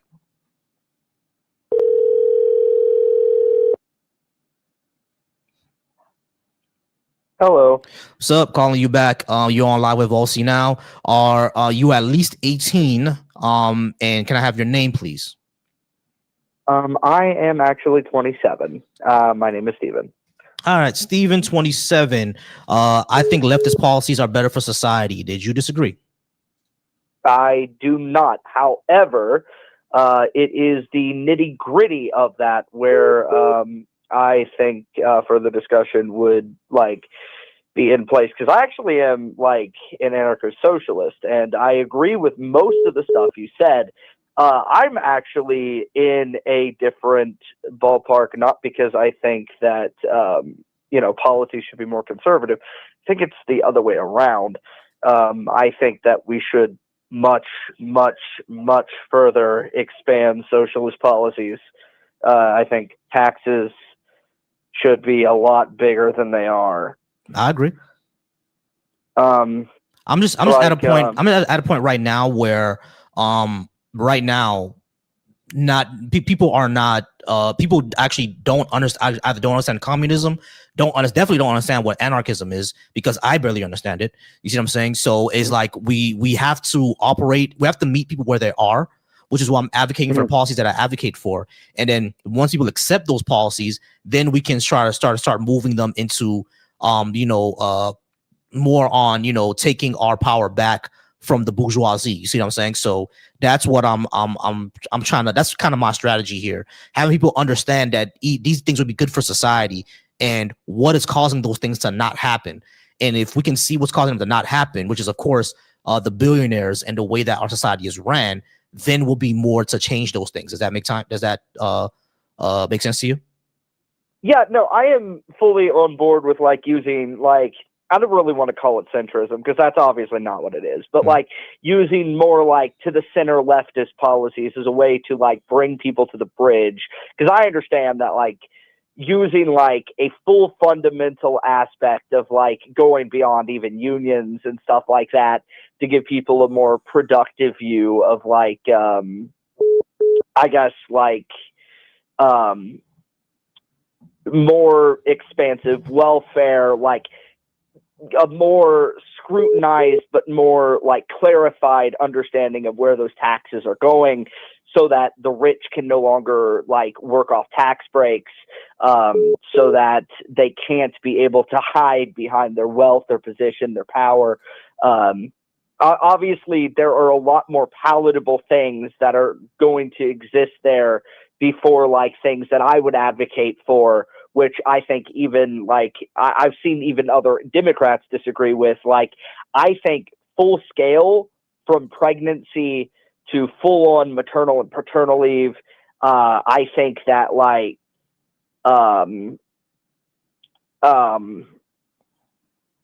I think that we're not going nearly far enough. And while I do agree that we have to get there on the long crawl, I also, and this is my big thing, I think that while I think we need to slow down from the pace that I would say that people on my side of the bracket would argue, I don't think that we're also from a grander scale going fast enough. Because it is that I guess push for not going too far or pushing the envelope too far that, at least in my opinion, I got you. All right, so we mostly agree though. So I'm going to go ahead and move on to the next caller if you don't mind, if I can go ahead and do that. But I do appreciate you. I think we mostly agree. I agree with you that we're not going far enough. But I appreciate you. Oh yeah, no, absolutely. All right. By the way, I love your videos. Thank you for having me on. No problem. Thank you. All right, we're going to get to the next caller, y'all. Call from. Why'd he hang up? Why did dude hang up? Oh, man. What's up, bro? You can't be a true socialist without first addressing racial inequality first and racial divisions first, because the power dynamic situation is very much controlled by majority white men because of colonization. So you have to first address those problems before you can actually have true socialism. You know what I mean? Yeah, exactly. Hey, how's it going? 437. You just called in. You're on live with Volsy Thoughts. Can I get your name, age, and did you disagree with what I had on the board? My name's Frank. I'm 38 years old, and listen, I live in Canada. Okay, and listen to this. So the Liberals run Canada. So did you know in 2018 the Liberals passed a law to protect pedophiles? Okay. They only release high-risk offender information. That who is to discuss here what is high risk and what is low risk? I think all of them are high risk, okay? And I'm just going to do a little rant here because you're shoving in the face that policies are so good by the left, okay? So now, in our convention in Scarborough, Ontario, we had a by-election for Mark Carney, okay? And I'm going to tell you something right now. This Yusuf guy was charged in 2010 for sexually assaulting a 13-year-old girl, and he is at this leftist convention in Canada, okay? And he is sitting there, shaking his hand, he's loving him, and this guy, he's literally charged with pedophilia, and he's trying to recruit a 15-year-old girl to do the campaign with him. Okay. So you tell me hold on, what you're going to do about this policy, Frank, how you're going to defend it. Frank, I need you to slow down. I need you to slow down. Oh, so, no, man. Hold on, Frank, I need you to slow down because obviously you weren't listening to me. So when I said leftist policies, I already said what I'm talking about. Things such as universal health care, things such as universal child care, basically paying for child care, universal education, paying for pre-K, colleges as well up to a certain point. I'm talking about those type of policies, all right? When you talk about people who are PDF files, I don't want to protect those people. Hold on. Let me just finish. Hey, Frank, I'll let you talk, bro. So when it comes to people protecting the PDF files, people on the left, people on the right, all of us don't want that to happen. Now, if there are politicians who are part of any liberal party in any country, in yours is Canada, those people should go to jail. That's not a policy, though. Now, you said that they passed a law in order to protect. Hold on. Let me finish. Now, hold on. You said that they passed a bill, right? All I did was get a quick Google. Did liberals in Canada pass a law that protects pedophiles? Based on available information and recent legislative records, no, the liberal government in Canada has not passed a law that protects pedophiles. Can you tell me? Can you hold on? Hold on. Hold on. Hold on, dude. Frank. Listen, I'm not Frank. Frank. Stop. I'm gonna speak over you until you calm down. Don't tell me I'm lying to my viewer. Frank. I put on Google, did liberals in Canada pass a law that protects pedophiles? And the first thing it told me was no. Yes, I'm looking at the 2018 law. It was a no. So when I just did a quick Google. I don't live here. Hold on. I am not bullshitting because I just put it into Google. Now I don't live in Canada, right? So I can't speak on this. So what I was going to ask you is, what exactly is the name of this law and when did it pass, so we can take a look at it? I'm looking it up right now, man. Great. Don't tell me I'm lying to my viewers. I'm just telling you what I did, right? So because I put that into Google and it disagrees with what you're saying, I'm asking, okay, maybe I didn't put the right thing into Google. Let's see what he's talking about. That's what I'm doing here, Frank. You gotta chill, bro. No one here is against you, bro. Chill. 2018. Okay, so all right, hold on. Slow down. I want to be very clear. Slow down for me. Hold on. Frank, slow down for me. Bill C 75? Yep. Bill C-75, 2018. 2018 by the Department of Justice, right here. All right, cool. So introduced on March 9th, 2018, received by the Royal Assent on June 21st, 2019. Bill C-75 was an omnibus legislation aimed at modernizing Canadian criminal justice system, reducing delays and improving efficiency. Key changes including bail reform, restricting preliminary inquiries, reclassifying offenses, and abolishing preemptory challenges. Now, of course, it's all legalese, right? It's all legalese. So I have to go ahead and take a look at the actual bill. What does it actually say that will protect PDF files? Because if that's the case, hold on. Let me just say this, Frank. Let's say I take your word for it, right? This bill does something that can protect pedophiles. I would disagree with it, but this is not a policy that I'm talking about, right? If the liberals passed it, if the liberals in your country passed it, then those guys were idiots. I'm not going to sit here and say that all leftists are perfect. No one's saying that, bro. But like, when I hold on, Frank, hold on. Listen, the policies that I'm talking about, the ones that I brought up first, that's what I'm talking about. No one here is talking about protecting PDF files, bro. So I'm not sure. Hold on. Wait, hold on. Frank, chill. Listen, why do you want me to defend this bill? I don't agree with it. Why would you want me to defend it? Oh, buddy, you don't understand. Like, you should see the information on this bill. It is literally list high risk only, so that adults that have those charges can still work with children, man. Right. So Frank, I get you, right? What I'm saying is that this is not something that I'm arguing for. I'm not arguing for a bill that will protect people who are high risk PDF files. I'm not arguing for that. That wouldn't even be a leftist policy, in my opinion. So I'm not sure why you're calling me to try to defend something that happened in a country that I don't even live in. Listen, do you know Mostly, why? mostly. Do you know Leftist why I policy called is it? not liberal Because policy. you guys bro. sit here and you say Hold you on, want Frank, all these nice Frank, things, Frank, right? Frank, You guys Frank, want all Frank, these nice things. Frank, I need you to But chill. this is Hold in on, the Frank. shadows that Hold you on, guys Frank. are overlooking. Hold on, Frank. Listen to what I'm saying to you. Number one, the policies that I support are things such as universal health care, like kind of like what you have in your country. Single payer universal health care, walkable cities. That's going And to hold on, crash. wait, hold on, Frank. Let me just finish this. This is my position. The leftist policies that I think would be good for our country in America: single payer health care, okay, walkable cities, investment into infrastructure, investment into infrastructure and renewable energy, investment into childcare, investment into our education system. These are things that I think, or parental leave, looking at after our environment. These things I think would be better for our society here in the United States. If the liberals in Canada, hold on, Frank, wait for me. If the liberals in Canada passed a bill that the language in it can protect PDF files, of course I'll disagree with it. But I don't live in Canada. Why do you expect me to defend something that they did up there? So listen, reclassification of offenses. The bill. Frank, I'm going to say it again. Frank, I'm going to say it again. Frank, I'm going to say it again. Frank, I'm going to say it again.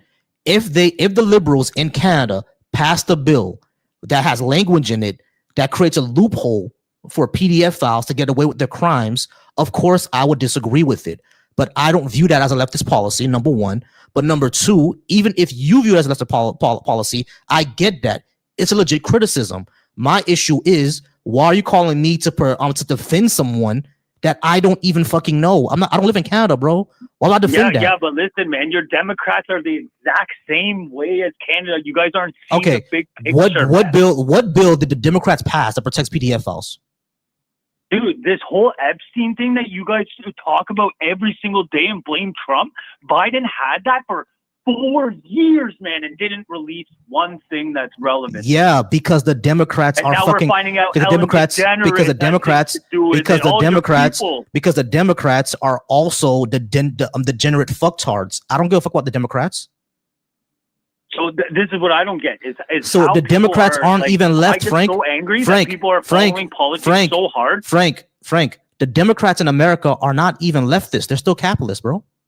What are we talking about here? Yo, what we're talking about is starting a fucking revolution against our governments, man. We should 100%. We should start a revolution against all the oligarchs and the billionaires. That's what the leftists want. So you agree with me? You're a leftist too. I agree with you, but you just got to be very careful with like promoting this leftist ideology, man. My friend, overtook Canada. It destroyed our country. My friend. Number one, Canada still exists. Number two, the people in Canada are similar to America, where you have an oligarchy problem. So if they passed a bill in Canada that protects the PDF files, I'm pretty sure it was your oligarchs who made sure that passed. The same thing they do over here in America. Exactly. All right. So that's not leftism. Leftists are against the oligarchy. What are we talking about here, Frank? Man. They call themselves the liberal leftists and shit, so you gotta be careful. Yeah, they call themselves. We know that. We know they call themselves the liberals. So you might want to come up with a new word, man, because when I saw the leftist policies are the best, I was like, there is no way, man, I'm gonna like sit back, swipe through this, and not have something to say, because they push this ideology of we're gonna take care of everyone, blah blah blah blah blah blah. But then they sneak in little bills like this, man. And they didn't do it. Exactly, they didn't do it. So the liberals in Canada, I can't speak on Canada. I don't know what the liberals are. But when it comes to Democrats in America, it would be the Liberal Party, but we see that they're not. They always acquiesce to the corporations. We know that we know they're not liberal. We know that. It might be the same thing in Canada. No, and I agree with all your things. Like, we should be worrying about the kids and the environment and all that. I get that, man. We should be. It's disgusting. Like, you should see in the news here, like even the news, and it's liberal run, right?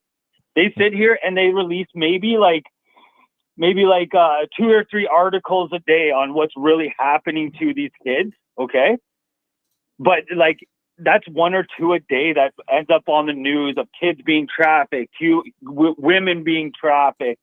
And it all ends up being the same names, man. Like, at the end of every trafficker that I'm seeing, it's always Singh. And I'm like, what the hell is going on here, man? Like, we sit here as a society and we say, oh, we want to protect the kids, we want this and this, and that's all the liberals spill out. Yeah. How's this bill?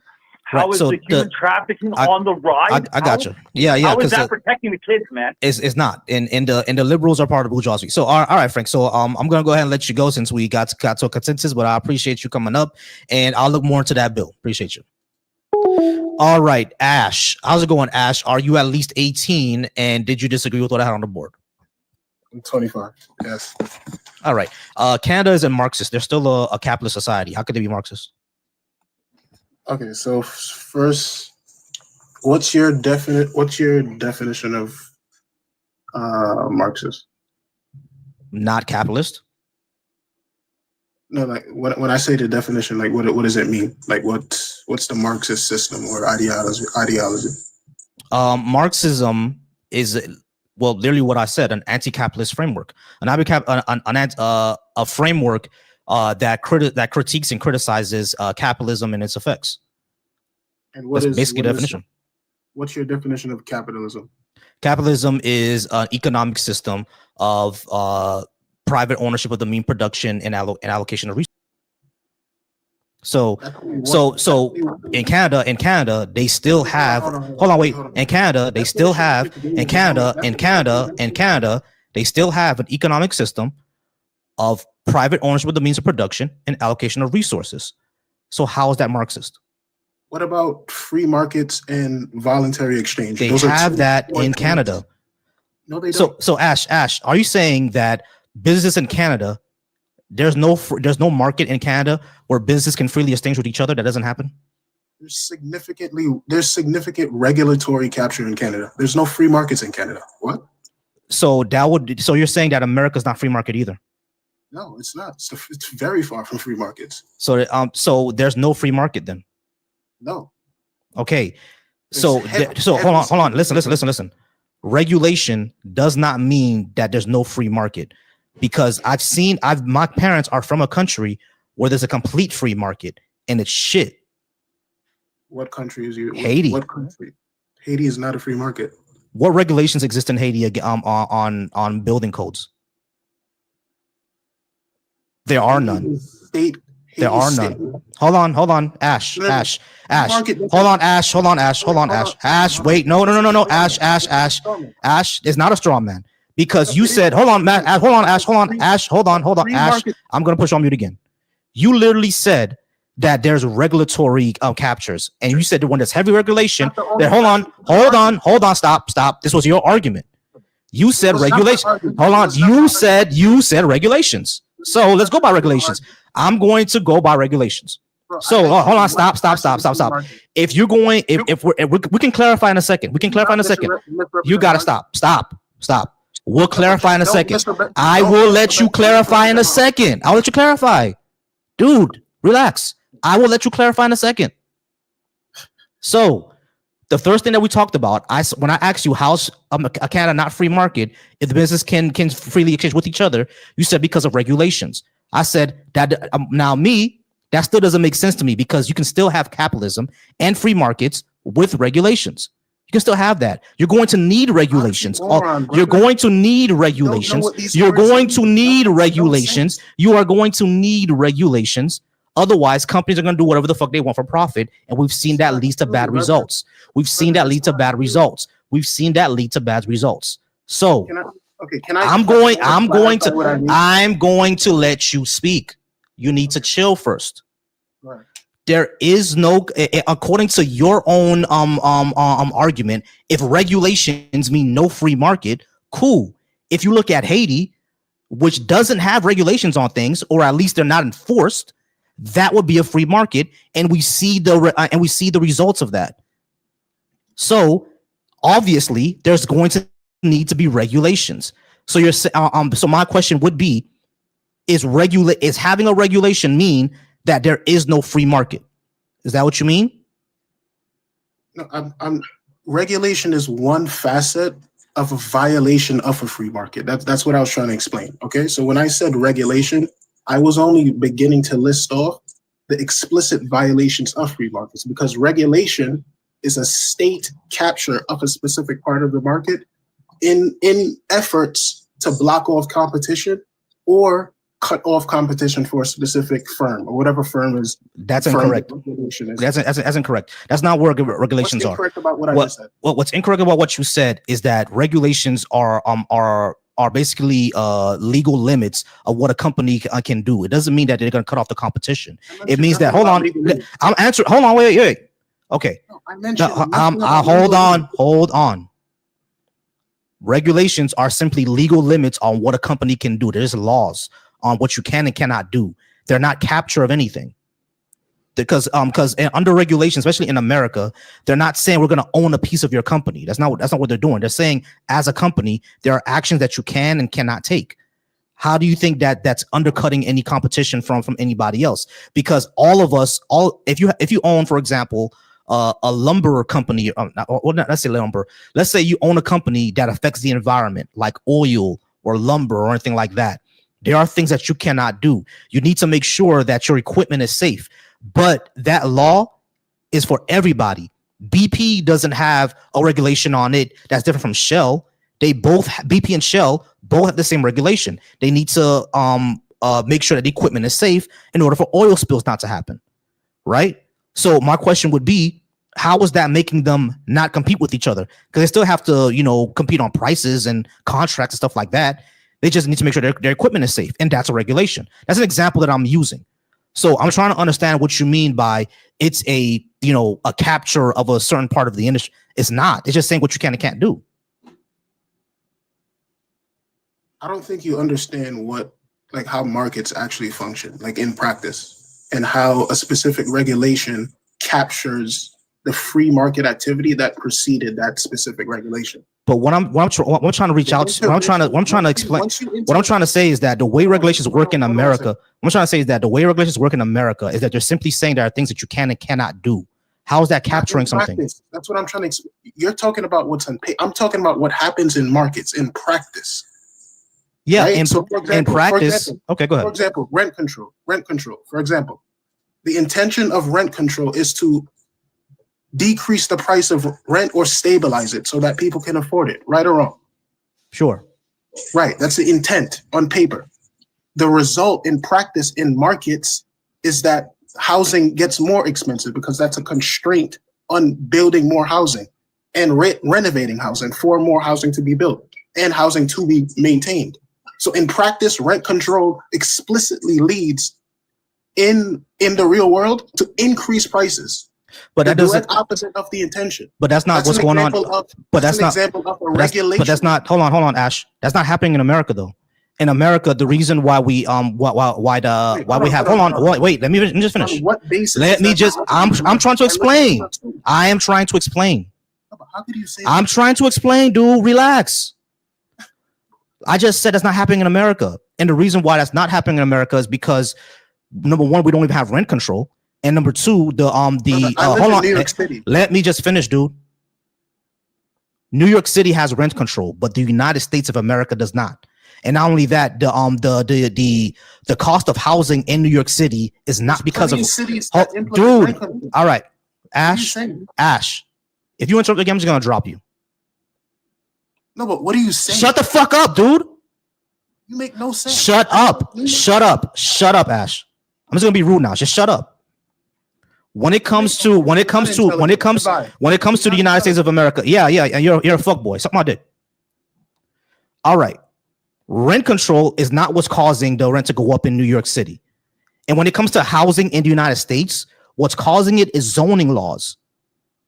Zoning laws that says that you can't build certain homes in certain places. That's a regulation that can cause an issue. And every time we try to change zoning laws, guess what happened? The people who live in those communities, they're the ones who want to keep it. Zoning laws are the issue while we have the issue. That would be a better explanation of a regulation that's causing an issue. The zoning laws. Yeah, we should get rid of that regulation. Rent control is not the one that's causing the prices to go up. Rent control doesn't even control the price of housing. Okay, I'm done. All right, guys.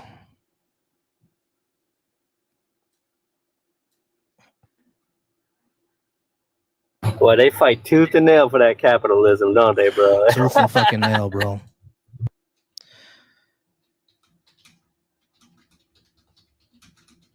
They like the savagery of it. It's indoctrinated in them. They haven't unindoctrinated themselves, man. It's very hard to do. Mm-hmm. My goodness. Oh man. Okay. So let's see what's the reason for rents going up in New York City. And it's exactly what I said. Antiquated zoning laws. Not rent control, zoning laws. Exactly what I said. It's the zoning laws, y'all. And not only that, New York City is a high demand place for real estate.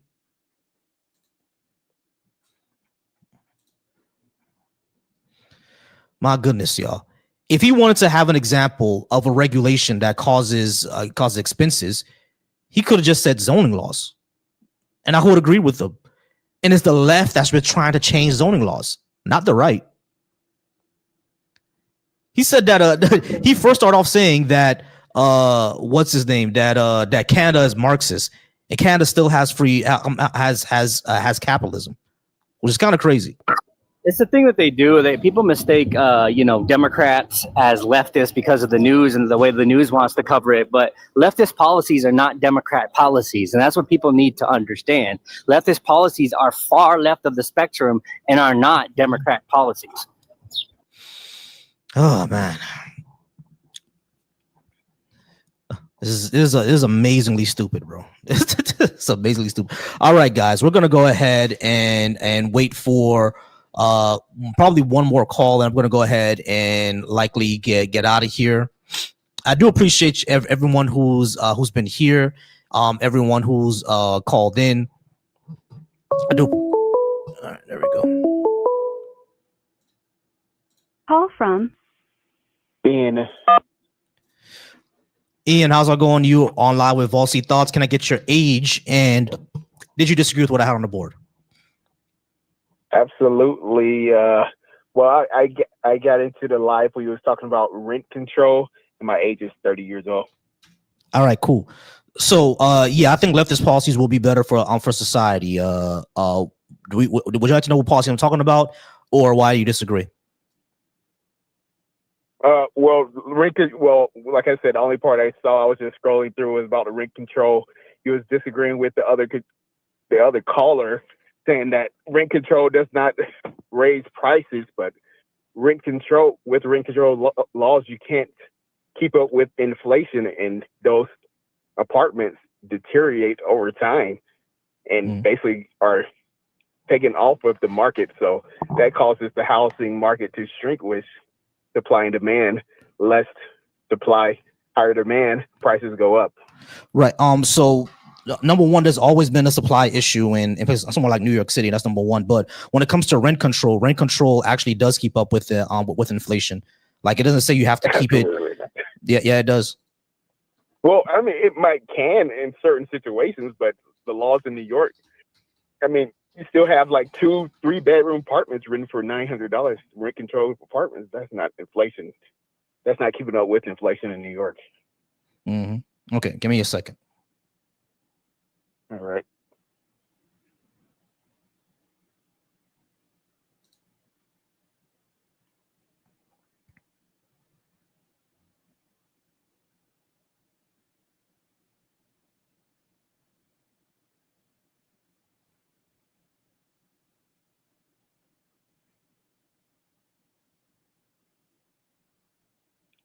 Okay. And I'll get that to you. In New York, it typically does not keep up with inflation. So possibly that should change, right? We should change that for rent control to keep up with inflation. I could agree with that.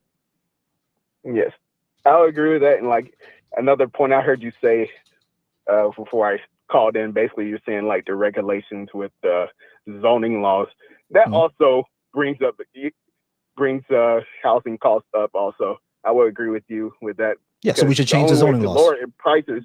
Yes, exactly. The only way to lower prices is to build more housing. And I mean, New York doesn't have that much space, but I'm pretty sure they have enough space to fit some more housing out there, especially in some of the other boroughs outside of Manhattan.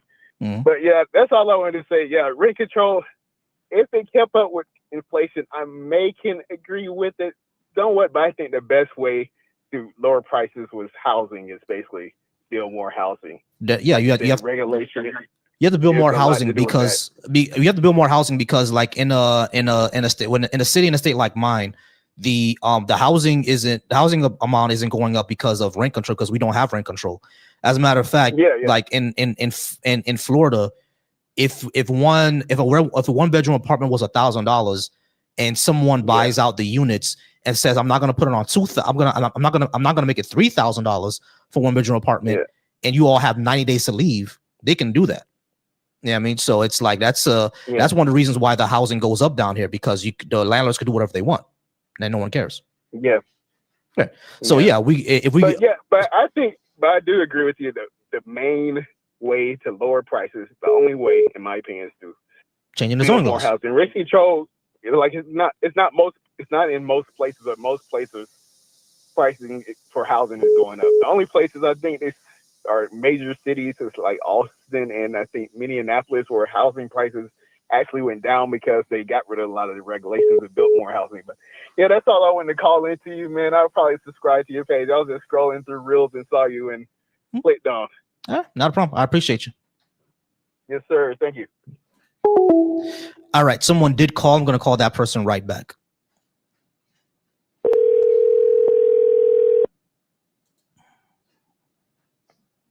Hello? Hey, you just called in?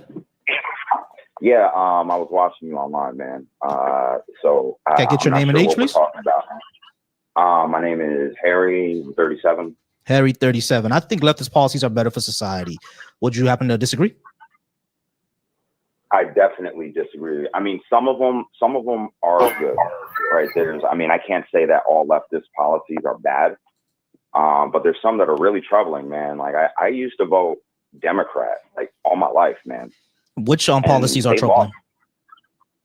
Yeah, I mean, that this whole transgender thing, I don't like that shit coming around kids. I don't. As soon as you start talking about kids, you really lose me there. Let me ask you a question. Do transgender people exist? Yes, they exist. So if you tell a child that this type of person exists and you should respect them as a human being, why is that a bad thing? Okay. For the same reason why if you see a kid that's violent with other kids, you don't get mad at the kid. After a while, you start doing what? Looking at the parents. Why? Because kids are what you show them. It becomes a possibility for them. And they start to do that shit. That doesn't really answer my. Hold on. Yep. That doesn't really like, it's not really analogous, right? Because trans people are not being violent towards anybody. They're a person who's just incongruent with their sex. Their gender doesn't align with their sex, and that's all. So they're not being violent with anybody. They're not harming anyone else. They're just a type of person that exists in society. And if we tell kids to, hey, this other person that exists in society, respect them as a human, you're saying that's still a bad thing because other kids can be violent. That sounds kind of silly. No. But what's happening is, all right, dude, man, listen. All right, I'm gonna clear this up right now. Anything that you're hearing about teachers telling 5-year-old boys that they can chop off their pee-pee and become a girl, that's not happening. It's propaganda. That's not happening. They're not doing that. Okay. It's all a lie. Okay. All right. I'm just being honest. We're not going to agree on that. I know we're not going to agree on that. I know you're not going to agree on that, right? But the issue is that it's a fact of reality. That's not happening. Adults are not telling little boys to chop off their pee-pee and become a girl. That's not happening. So let me ask you something. And this is real talk for like anybody listening to you, man. Yo, man, I'm born in '89, so like, I went through, I've seen like change in technology. We're kind of stuck in the middle of things. Dude, man, I never seen so many young kids, and I'm talking 12, 13, fucking like little girls holding hands, little boys holding hands. Why is this a thing? It's not like there weren't gay people when I went to school. There were gay folks when I went to school. I'm talking like people that were flamboyant. But I feel like what's happened is that it becomes a trend. Things are trendy. Okay. And if you show people an option, they just do it. They don't even, a lot of people don't think about their actions until years down the fucking road. That's why I don't agree with allowing kids to, you know, take hormones or change their sex until they're adults. Adults will look back at shit and be like, damn, I shouldn't have done that, let alone somebody whose skull hasn't even fully closed yet. Yeah. All right. So here's a couple of things, right? Yeah. When things become more like when things become more normalized in society, more acceptable, you're also of course going to see more of it. I was born in '87. So yeah, there were gay kids in my middle school, there were gay kids in my high school, but just like how you were saying that they weren't holding hands or whatever. Nowadays, it's not really such a big deal. So yeah, you're gonna see more gay couples because it's not a big deal from when we were growing up. So that's number one. Well, but the second thing, hold on, the second thing that I would say is that when it comes to the entire hormone thing, right? This is actually a very, very complex thing. You don't just go into like a 12-year-old is not gonna go into a counselor's office, say, hey, I feel like a boy now, give me hormones, and they're gonna pop their trunk and give them hormones. That's not what's happening. Yes and no. Yes and no. Yes and no. You're right and wrong at the same time because it varies depending on state. So yes and no. All right. What state can a kid go into an office, I feel like a boy now? I'll have to ask Google. I used to know it. I'll have to ask, man. If you want me to look it up, I'll look it up, bro.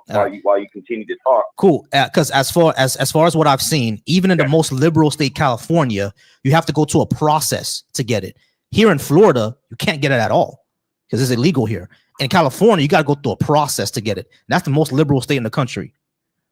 So where is this the case? Actually, yeah. You want to know what? I think I had heard, to be straight up, I think it was California that had changed the law to allow children to do this shit without the consent of their parents. I'm looking it up right now. No, that is a thing that does happen, right? Like they can do it without their parents if it's shown that the parents are not supportive or abusive. But dude, all right. So for a leftist, right? This is the way I would look at it, right? And I'm not a leftist, but if a parent doesn't agree with the child, then that could be considered abusive because they don't feel like they belong in this body. This is not who they are. They told you. Like, dude, no, that's not what it means. Games. No, that's not what they mean by abusive. What they mean is by mentally, emotionally, and physically abusive. If the parents are abusive, you're definitely not gonna want the child. Like schools are mandatory reporters, right? They're gonna report that the parents are abusive, especially if they're physically abusive. But usually when it's emotionally, religiously, or mentally abusive, it's hard to report that. So the school is just going to go ahead and support the child over the parents. Because it's basically it's basically in the best interest of the child and not the best interest of the parent. Okay. So let me ask you this, right? This would be considered leftist. Every human being should be in charge of their own biochemistry, right? Yeah, you should be in charge of your own body. It's my choice. All right. So then let me take whatever drugs I want, man. Sure. Let me do drugs, man. Go ahead. And guess what? And I can go about a half hour from here, right? And I go down Main Street, and in broad daylight, people are standing asleep. My kids have to see that shit. That's so they didn't know about that crap until they saw it, bro. Sure. So Harry, now, what the left advocates for? Hold on a second. Now there's a heroin epidemic, right? There's so many fucking people doing it. You know why? It's not just because it's available. It's always been available. It's because it's seen all over the fucking place, dog. So people are seeing and it becomes an option. I was always like, yo, why would people go and do that? I didn't even know that you could smoke that shit until a couple years ago. Harry. What does the left advocate for when it actually comes to drugs? Do we think do you think that we should just lay drugs everywhere? No. Hold on. Let me ask you a question. Do you think that do you think that we're advocating to give drugs out everywhere, or we advocate for decriminalization? No. Hold on, wait, let me finish, bro. Do we advocate to just let drugs be around everywhere, or do we advocate to decriminalize addiction and get them help? Which one is it? Tom, you guys advocate to decriminalize it and get them help. Exactly. So the issue that you're seeing in around where you live, where people are standing around with heroin, you live in an area where number one, it may or may not be decriminalized, but there's no advocacy for their help. That's what's missing. So we want to actually help. So hold on. What I'm saying is that the leftist policy would be to open somewhere where all these people that you see walking around like the Walking Dead is to actually go into that facility and get actual help instead of just having it decriminalized and leaving them to their own devices, because that's what Democrats do. Democrats just decriminalize it, leave you to your own devices. That's what they do. In a perfect world, bro, well, which would kind of be perfect, but not, I would agree with you. But part of the issue is this, man. When we get into some of these policies, dude, there's a lot of money that's involved and not a lot of progress. Yeah, of course, there's a because lot of money that goes into this shit and nothing happens. In fact, shit gets worse. And now why does that always happen, dude? Why does California have so much fucking homeless people, dude? So much money gets poured into it, but what? Come on, dude. Yeah, people put in their that's a leftist. So hold on. Frank, that's not leftist, bro. That's just people stealing money. Are you saying that that because I'm a leftist, I'm a thief? That sounds kind of crazy, right? No. All right, cool. So right. That's what I'm saying. Right, that's what I'm saying. So of course, saying that, I apologize. What I'm saying is this. Yeah, but what I'm saying is that your heart is in the right place. Frank, what I'm saying, Harry, what I'm saying is this. What I'm saying is this, Harry. What I'm saying is that yes, we understand that politicians and consultants and everything like that, they go ahead and line their pockets, right? We all get that. We all understand that. We all know that need to stop. But what we advocate for is if someone is actually a humanist, someone is actually a leftist, to get people actual help. And what we see is people line their pockets. Sure, that is a problem and that is a concern. How do you stop politicians from lining their pockets? That's a discussion that we need to have. But the policy in of itself, will that be helping people out? If the answer is yes, let's try to do that and try to get rid of the fucktards that's stealing the money. I mean, dude, the whole thing is this. We run under a capitalist system. Okay, the world runs off of capitalism. That is good and bad all at the same time. It's smart and dumb. Okay, the world should not run off of money. The world should run off of resources, and we should just be getting things done. But that's not what we're in. Okay, we're in a capitalist society, and we have to play by the game or suffer by the wayside. It's plain and simple. Yeah, no, okay? I get that. I feel like certain, and this goes out of what you were saying earlier. I feel like, certain regulations are good. Okay. But at the same time, you have to allow, freedom for people to do shit. No, I don't disagree with that. You got to allow for certain freedom for people to do things, right? And as long as we live under the system of capitalism, we have to survive under it. The policies that I advocate for will make it better to survive under it until we can move on to another system, which I think we should be doing. Because right now, what we're seeing is late stage capitalism where we can't afford shit, but people keep getting rich. Well, yes, but there's reasons behind why that's happening.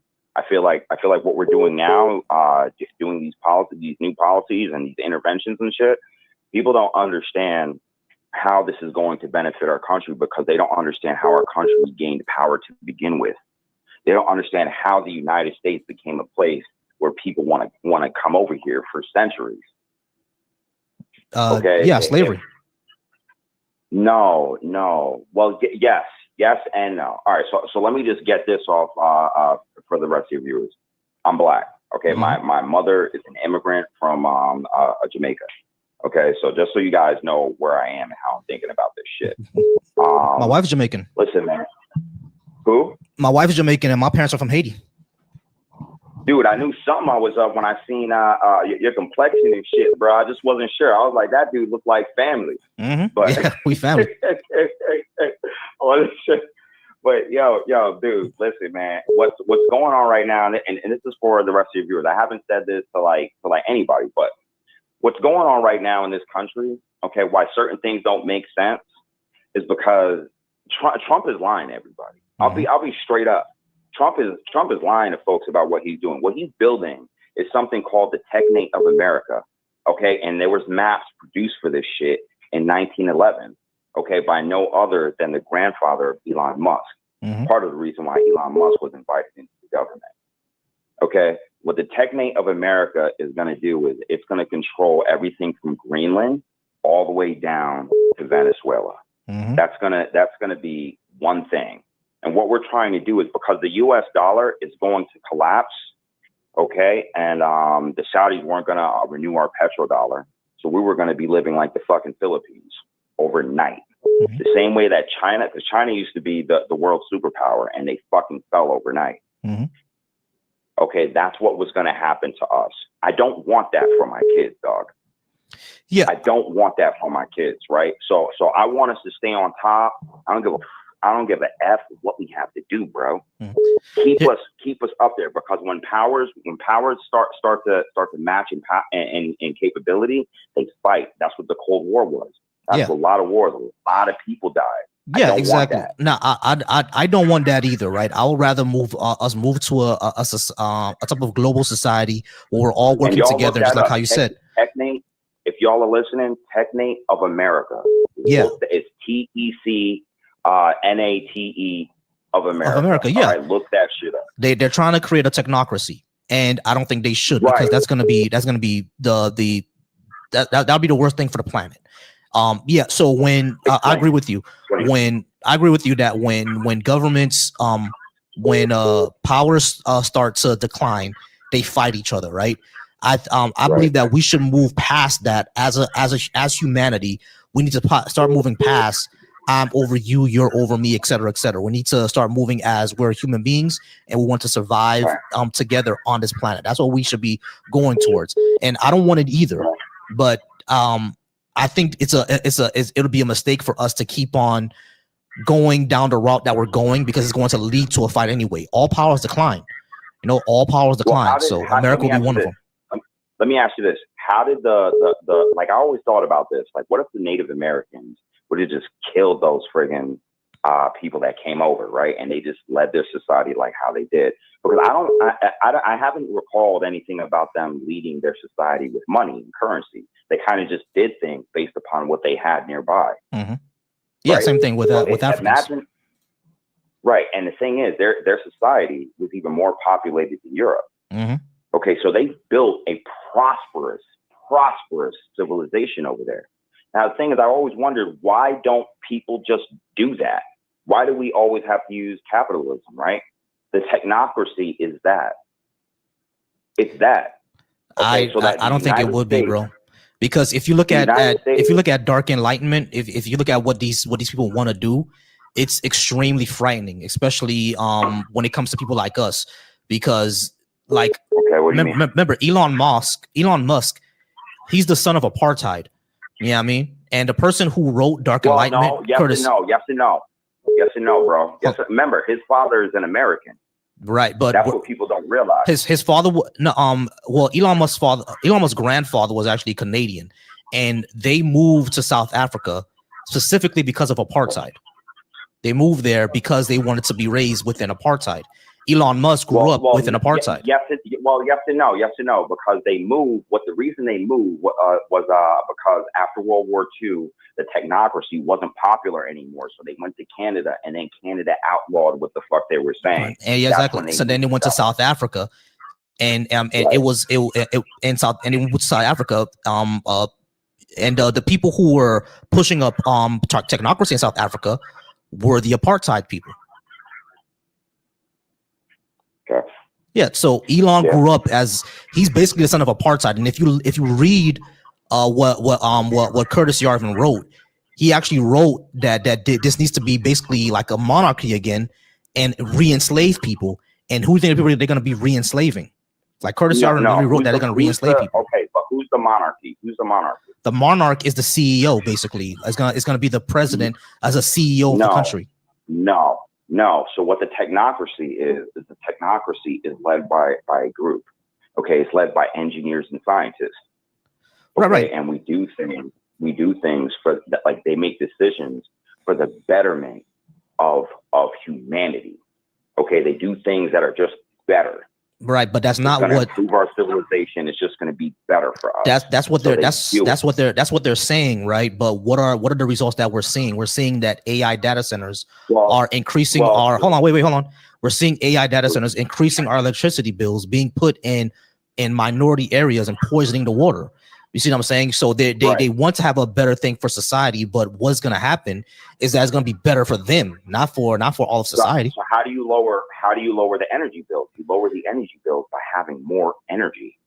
Right, Okay, and we have more energy. Well, hold on, check this out. With the war that's going on right now, right? What people aren't talking about, which you're not going to hear on CNN, MSNBC, all those fucking motherfuckers, excuse my language, they're not going to tell you that all of those tankers that were sitting there, hundreds of tankers that didn't have nothing to do, they're all coming here, dog. They're all coming here now. No, yeah. You know what that's going to... What I'm saying you know is, what that's going to do for us? That's going to be reinvested into opening up more shit. Yo, look at any place. Hold on. Hold on. So let me understand what you're saying. You're advocating for American imperialism to get oil from across the world. No. Okay, cool. So we should be. Hold on. Wait. So we should wait. Hold on. Let me just finish. Hold on. Wait. Hold on. Okay. So I'm sorry. We should all be the way to lower energy bills is to get more energy. We all understand that, right? But how is the way they're going about it? They're trying to do regime change in Venezuela and Iran and hooking everybody to the petrodollar. But not everybody wants to be on the petrodollar anymore. That's where I disagree. Right. So we don't need to do regime change. All we need to do is invest more into things like geothermal energy and stuff like that. We're not doing regime change. We're not doing regime change in Iran. So let me tell you something. He literally says he's going to change the regime in Iran. He literally said that. Bro, listen to me. We started the war in Iran, okay, because we wanted the Middle East to get fucked up. That's why we did it. That's regime change. We want the middle, dude. No. We don't give a fuck about regime change. We want to light that shit on fire so oil cannot come out of there, so that they have to come here. Okay, because that's a volatile region. You don't. That makes no sense at all, dude. Harry, that's nonsense. Harry, that's nonsense. Harry, most of the oil of the world is in the Middle East. So it makes no sense to bomb them to hell in order for the oil to not come from there anymore. That would be not possible. The entire world would be against that. You don't have to bomb them to hell. You just have to make it volatile. It's already volatile. Hold on. Hold on. Wait. Hold on. Harry. Let me try to understand what you're trying to. Do you understand what you're saying here? You're saying that we're fucking up an entire region of the planet, which will possibly starve millions of. Hold on. You said that we want to light that bitch up in order for oil not to flow out of there anymore. And the main way that this part of the world feeds its people is through oil extracts. So what you're saying is that us doing this literally is going to cause millions of people to die just for us to have oil. That's insane. No. Listen. What we're doing is we don't want millions of people to die. What we want to do is, all right, the reason why these oil tankers are able to go and pick up oil is because they're insured. If the insurance companies don't want to insure your ass to go there, okay, or if it's going to cost too much, you're just going to go to some place that's more peaceful and more secure and less volatile. That's America. America produces the most energy on the planet. Okay, our dollar is back. It is the petrodollar. That's why we live the life that we live. That's why we have internet. But again, Harry. But Harry, the results of what you're saying is that millions of people will die. That will cause yes, it will. That will cause volatility in that area, and it will cause massive amount of immigration in that area just because we want people to pay us for money. Okay. It will cause millions of people to die. What you're saying. We're already on top, bro. So what you're saying? Hold on. Wait. Hold on. People are actually getting fed by us. But you realize that American imperialism has caused millions of deaths across the world, right? No. I think that the Chinese Civil War caused more deaths than American imperialism. Harry. Yeah. I told you brother. Harry, hold on. Harry, so hold on for me. Okay. I told you where my parents are from, right? Yeah. They're from Haiti, right? Right. The reason why Haiti is the way that it is because of American imperialism. You understand that? Well, I know that's why they gained their independence. They're the way that they are now because of motherfucking France, partly. Partly because of France, but the reason why Haiti is the way that it is now is because of American interference in the country, American imperialism. Yes and no. Yes. And no. I think the worst thing. Yes. I think the worst. Okay, let's do this. Hear me out. Let's say this. Let's say this. Whole history. Let's say this. Let's say this. Let's say this. Let's say Western imperialism, meaning France and the United States. Yes. All right. Okay. So if we engage in that in another area that's even larger than Haiti, millions of people will die. And you're saying that this is okay just for us to have oil profits. That's insane. Can I give you an example of that? Okay. So you want to talk about leftist policies, right? Obama helped kill Gaddafi with no Congress vote, right? Declared war on Muammar Gaddafi and killed that motherfucker. Yes, that was a bad thing. And that's not a leftist policy. Why did he do that? Because Gaddafi wasn't threatening us, right? He wasn't threatening war. He wasn't chanting death. It was for American imperialism, right? This proves my point. But I'm saying that's a leftist policy, bro. No, it's not. Okay. Yes, bro. Obama was a Democrat. That doesn't mean. Hold on, wait, Harry. Obama wasn't a leftist. Obama was a Democrat. He wasn't a leftist. And Democrats are basically right wing. Obama. You know what? I almost want to give you that, but I'm not going to fall for it. What you mean not going to fall for it? The Democrats can't even get universal health care passed, bro. Hold on, wait, Harry, listen. The Democrats can't even get universal health care passed, bro. How are they leftists?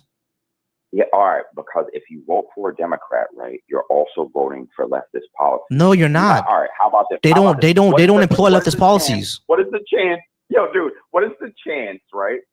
That if you vote for a Democrat, that an extreme left policy will be enacted? Zero. Bro, can you please come on, man, yo, dude, bro. So what is the hold on, Harry. What's extreme left to you? What's extreme left to you? Universal health care and abolishing the private prison industry. Not just abolishing the private prison industry, but universal health care, universal education, and seizing all the means of productions and ending capitalism. That would be extreme left. That has never happened under Democrats. So never. Who did you vote for? Who did you vote for? I actually voted for Kamala because I didn't want Trump in. All right, bro. All right. Hold on. Because I know that there's people in the chat that want me to say this shit. Bro, dude, you know that Kamala was all for that stop and frisk shit, right?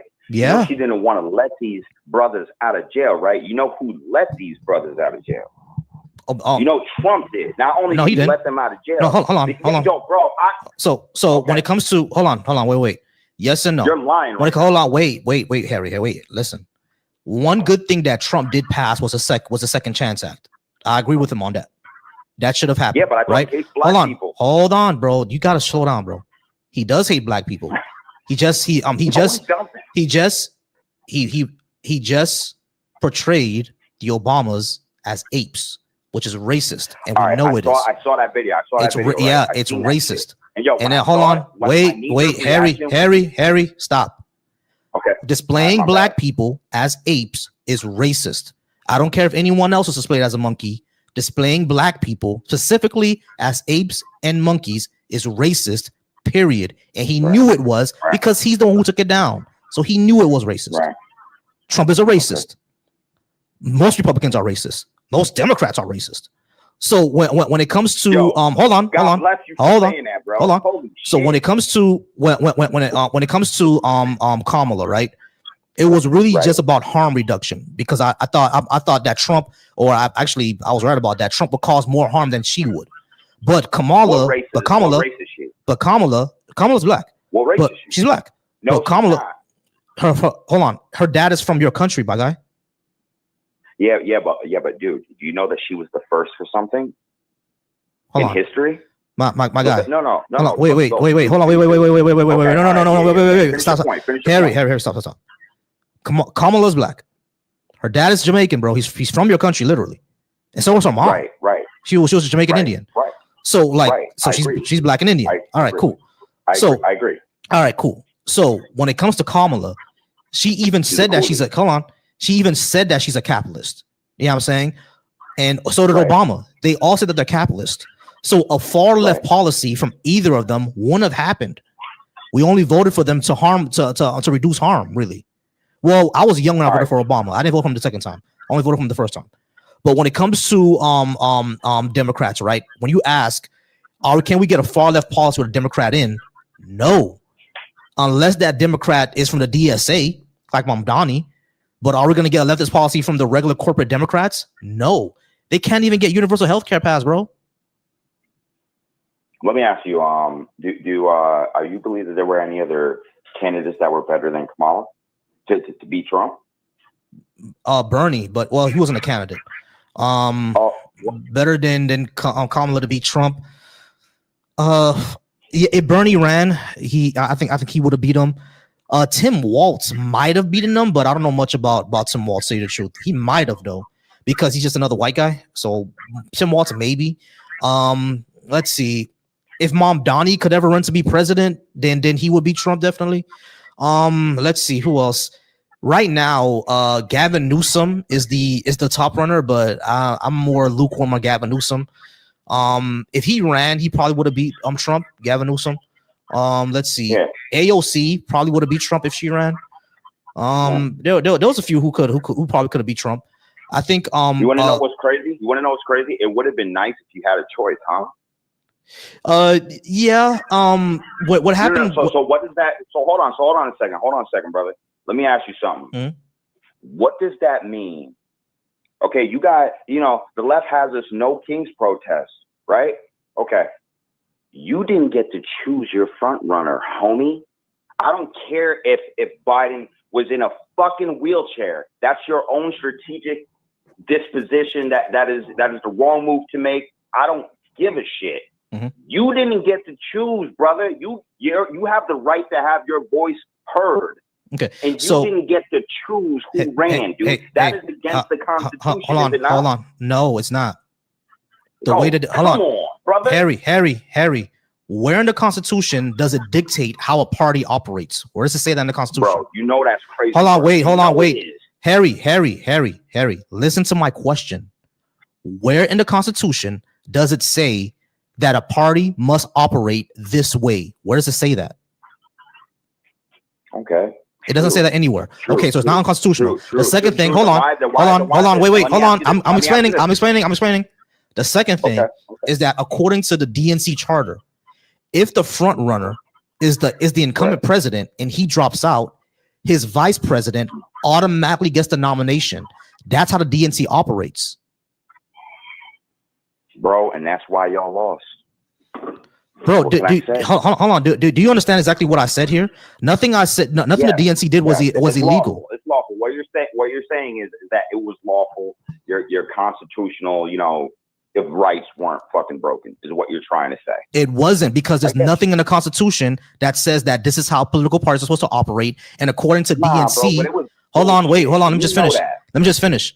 According to the DNC, the way that they operate is that if their front runner, incumbent president, drops out the race, it automatically goes to the vice president. This has happened before in history. So this is how it runs. This is how it happens. Let me ask you this.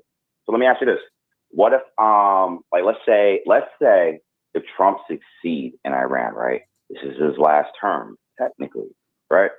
But then let's say if Rubio or Vance becomes president, and then some shit happens, they're like, "Oh, I can't do it anymore," and Trump is vice president. Then what happens? But you motherfuckers gonna be crying and screaming. Right? He won't be able. Hold on. Listen. Kamala was running for president. She wasn't the actual president. That's number one. But number two, right? Trump wouldn't be able to become president because he was already president twice. So even if they tell him to become VP, it would automatically skip over to him and go to the Speaker of the House. Dude, in 20 years, you're going to be thankful that Trump became president. No, I'm not. The guy sucks. Yes, you will. Nah, bro. You're gonna be thankful because he's saving the fucking petrodollar. You're not gonna be thankful today. Fuck the petrodollar. The petrodollar should die. The petrodollar is exactly the reason why we have a shitty world, bro. You said a lot. Hold on a second. And I'm being respectful as I can. This is your show, dude. The thing that Americans don't understand is this, yo. We barely remember what happened this morning by the end of the day. Okay, we want instant gratification. Okay, these people that make money, that have billions, they don't want instant gratification. They do it over time. Okay, what Trump is doing is something that is going to set us up for the long haul, whether you like it or not. You can complain, you can bitch and moan about it. Okay, but in 20 years, you're going to be thankful as fuck, because guess what? A Democrat, I'll keep getting after him, right? And he already set things up. So it's fine. You can have your social policies. You can do whatever the fuck you want. And so you know what's going to support those social policies? It's going to be the fact that we're making so much money. Yo, look at Canada. Harry. Harry, I need you to relax. Listen, you realize that we can do the social policies now, and the reason why we're not is because we're spending money everywhere else, and we're not taxing the billionaires enough. We can do it now if we want to. For example, the policy that I want. Hold on. One of the policies that I want is to get rid of homelessness, guaranteed housing. It will cost $30 billion. Hold on. It will cost $30 billion a year to do that. And we are not allocating taxes to it. And we can. Agree. Right. So we can do the policies that I want. We can do it now. So saying that in 20 years, he saved the petrodollar so that we can do the social policies is kind of crazy when we can already do it. And secondly, the petrodollar is what's causing all of the world problems right now. We should get off of it. Yeah, well, all right. So I'll tell you this. That there are problems that it does cause. But what I'm saying is this: if you give it up, what does that? All right. The way that I look at it is this: you have two cups, right? And one is full, and one is fucking, I don't know, 10% full. What you're literally going to be doing is you're going to be pouring some of your cup into the other cup, and what that water represents is your quality of life. Are you willing to do that? Are you willing to give up your quality of life, brother? Well, no, I don't think our quality of life will decrease if we're not on the petrodollar. We're still the most powerful country on the planet. All right. But how do we have that? That's what I'm trying to say. We have that because of our. We have that. Of course, we have that because of our military apparatus and et cetera, et cetera. What I'm saying is that it's not just our military. Right, I got you. It's not the only. I got you. If we move off the petrodollar, will some things in America become a little bit more difficult? Yeah, you know what I'm saying? But we can get through that. No, number one, I don't think that if we're off the petrodollar, all of a sudden the United States of America will decline to become a third world country. That's not going to happen. Bro, we're going to die. We're going to die. Let me tell you how. Let me tell you how. Let me just tell you. All right, Harry, we've been on for 30 minutes, man. I got to move on, bro. We've been on for 30 minutes. I'm sorry. All right. I'm just going to give this food for thought, and then I'm going to fucking get off. Sure. All right. This is how we're. All right, guys. I think I have one last person, and then I'm going to go ahead and move on from this. Because he called in about maybe 6 or 7 times. Hello? Eric, how's it going? This is Volsi Thoughts. You called in. What's going on? What's up? How's it going? I'm all right. All right, Eric, are you at least 18? And did you disagree with me that leftist policies are better for society? I'm at least 18, and yeah, leftist policies are definitely worse off for society than like Christian conservative policies that are backed by like moral grounding and foundation rather than just like, all right, cool. A bunch of people agree this is Eric, best. All right, cool. So Eric, what is bad about parental leave that allows parents to stay home with their newborn child paid for 6 months? What's bad about that? Sorry, repeat that. What is bad about a policy that allows parents to stay home with their newborn child for 6 months? What's bad about that? Well, that's a good policy. Cool. What would be bad about single payer healthcare so you don't have to worry about hospital bills? What's bad about that? Sorry, what was that? Single payer healthcare. Yeah, what would be bad about that? I think that in most cases, systems that are dependent upon the quality of service rather than taking taxpayer dollars, I think is less efficient. How come it's not less efficient in other countries that do have universal healthcare? Because a lot of times those countries that you're referring to don't have the factors that a diverse country like the United States has. How do you explain countries that are diverse and still have universal healthcare? It's not as efficient of a system, and I don't believe personally. How come France has a better system than us? I don't believe personally in systems that rely on taking other people's money. You already said this. Taking other people. Eric, you already said this. That's hold on. What I don't agree with. Eric, I get you. I get that, right? Do you understand how insurance works? Yeah. Okay, cool. So if you understand how insurance works, do you view insurance as immoral? I'm not saying the system is either moral or immoral. I'm saying that, well, actually, yes. I'm saying that systems that people don't agree to pay into, they're forced to pay into. I think that's different than a system that you agree to participate in. I think that's very different, and that's the morality that I disagree with. The military is immoral? Is the military immoral? I mean, it can do immoral things, yeah, but no. According to the military, according to the paradigm. Well, Eric, the problem is, according to the paradigm that you just gave, the military is immoral because I don't agree with paying the military. So right now, there are plenty of people in America that pay taxes that don't agree with us even having a military. So that would mean, according to your paradigm, the military is immoral. Because you don't agree. A military is a necessity, though. You can't avoid the military, taxes that go to basic. Right. So that means you can't avoid that. But understood. To build systems. Eric, slow down. Understood. The military, you can't really avoid militaries because we live in states. You also can't avoid illness.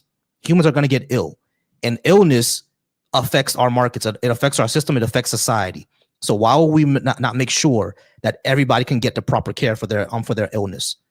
Because this is the reason why I asked you if you understand how insurance works. Because when you pay your premium, that premium is not going to a little piggy bank for you only, and then when you get sick, it's paid out of that piggy bank. When you pay your premium, it's going into a pool of other people who also paid the premium, and then when you put in a claim, it's paid out of that pool. Universal healthcare works the exact same way. And I'm asking you, why would that be a bad thing? Well, there's a couple of different reasons. One reason is because, the United States isn't doing a very efficient job of determining who's getting that taxpayer money. So I personally don't trust liberal systems to support America and the American people. So that's one issue with just giving our money to the government and relying on them to provide an efficient system like healthcare. I don't trust the government for that.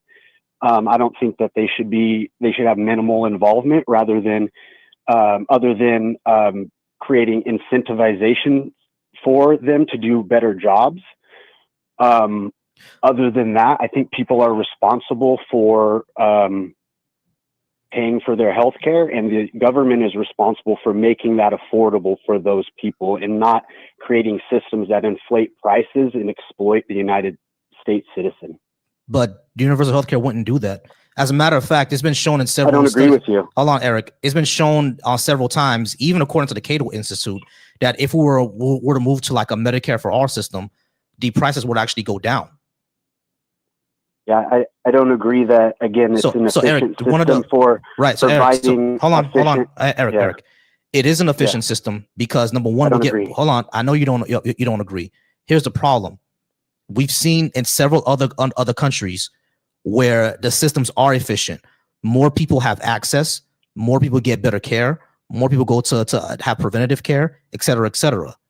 So if I already told you why I didn't think that was a good comparison, though. But yeah, because you said diversity.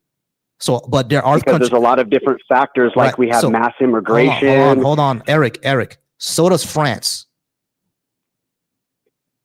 and their system works better than ours. I So don't does agree that I don't agree that a system that takes money from the people and then also inflates the market. But Eric, is here's an the problem. efficient system. Here's the problem. Eric, I here's the think problem. I think we might Eric, just hold on. disagree Hold here on, Eric, hold on. Eric, slow down. Eric, slow down. You're simply saying that this would inflate the system. There is no research to show that this is the case. That doesn't happen anywhere else. What you're saying does not happen anywhere else. So why would it happen in America? You said diversity, mass immigration. Yeah, Other countries that have other countries. Factors. Wait, Eric, hold on. Factors that Eric, hold on, bro. Okay. Other countries that have our diversity, that have our same immigration issues, it doesn't happen there. So my question would be is why would it happen here if it's not happening anywhere else? And not only that, under universal health care is not giving money to anybody. All the payments are simply coming from a single payer. That's all it is. They just send the bills to the government. Government pays it. That's all that's happening here. You see what I'm saying? So no one is receiving any money or anything like that. It's all just going to a risk pool, and when a claim is made, the government pays the claim. Can I get in? That's all that's Can happening. I get in here real quick? Yeah, you can get in, but give me a second. All that is that we pay money into a risk pool, just like you do with regular insurance, and when a claim is made, the payer pays it. That's all that's happening here. So like it's not just the poor people will get it or a certain group of society will get it. Everyone is going to be benefiting from the system, including you. So I'm like, what's the issue here? Like I said, I would have to do more research on specific countries, what that data says, how they collected that data to have a better argument for you, to be honest. So this is kind of lower on my rung of what I prefer as my, priorities. Mm-hmm. But I'll say in Canada, there's been issues with waiting for doctors. Everybody has. Obama said that you could keep the doctor of your choice. That didn't end up being true. And overall, systems, like I said, that rely on quality and don't coerce people into having to pay into it, especially something as broad as healthcare, when you have mass migration and you've seen some issues with, can you get to your doctor and do you get to choose your doctor? Personally, my preference would be for a different system. So if you want me to address the specific countries, I would have to do more research. I got you. But from what I'm addressing, as far as the quality of the product and the coercion that goes into paying for the system, it's not my preference. I got you. But Eric, what I'm saying is that when we see universal healthcare be implemented again in all of the countries, what you're saying does not happen. The quality is still high, and you can still choose your own doctor. You don't have to go to that. You're saying that it's great in other countries, but I'm saying that there's issues that I see, and you're not really addressing those parts. Right, You're just saying, you see issues, Eric, you have issues with this, but it works in France. Eric, what I'm trying to say is that the issue that you're pointing out does not happen everywhere.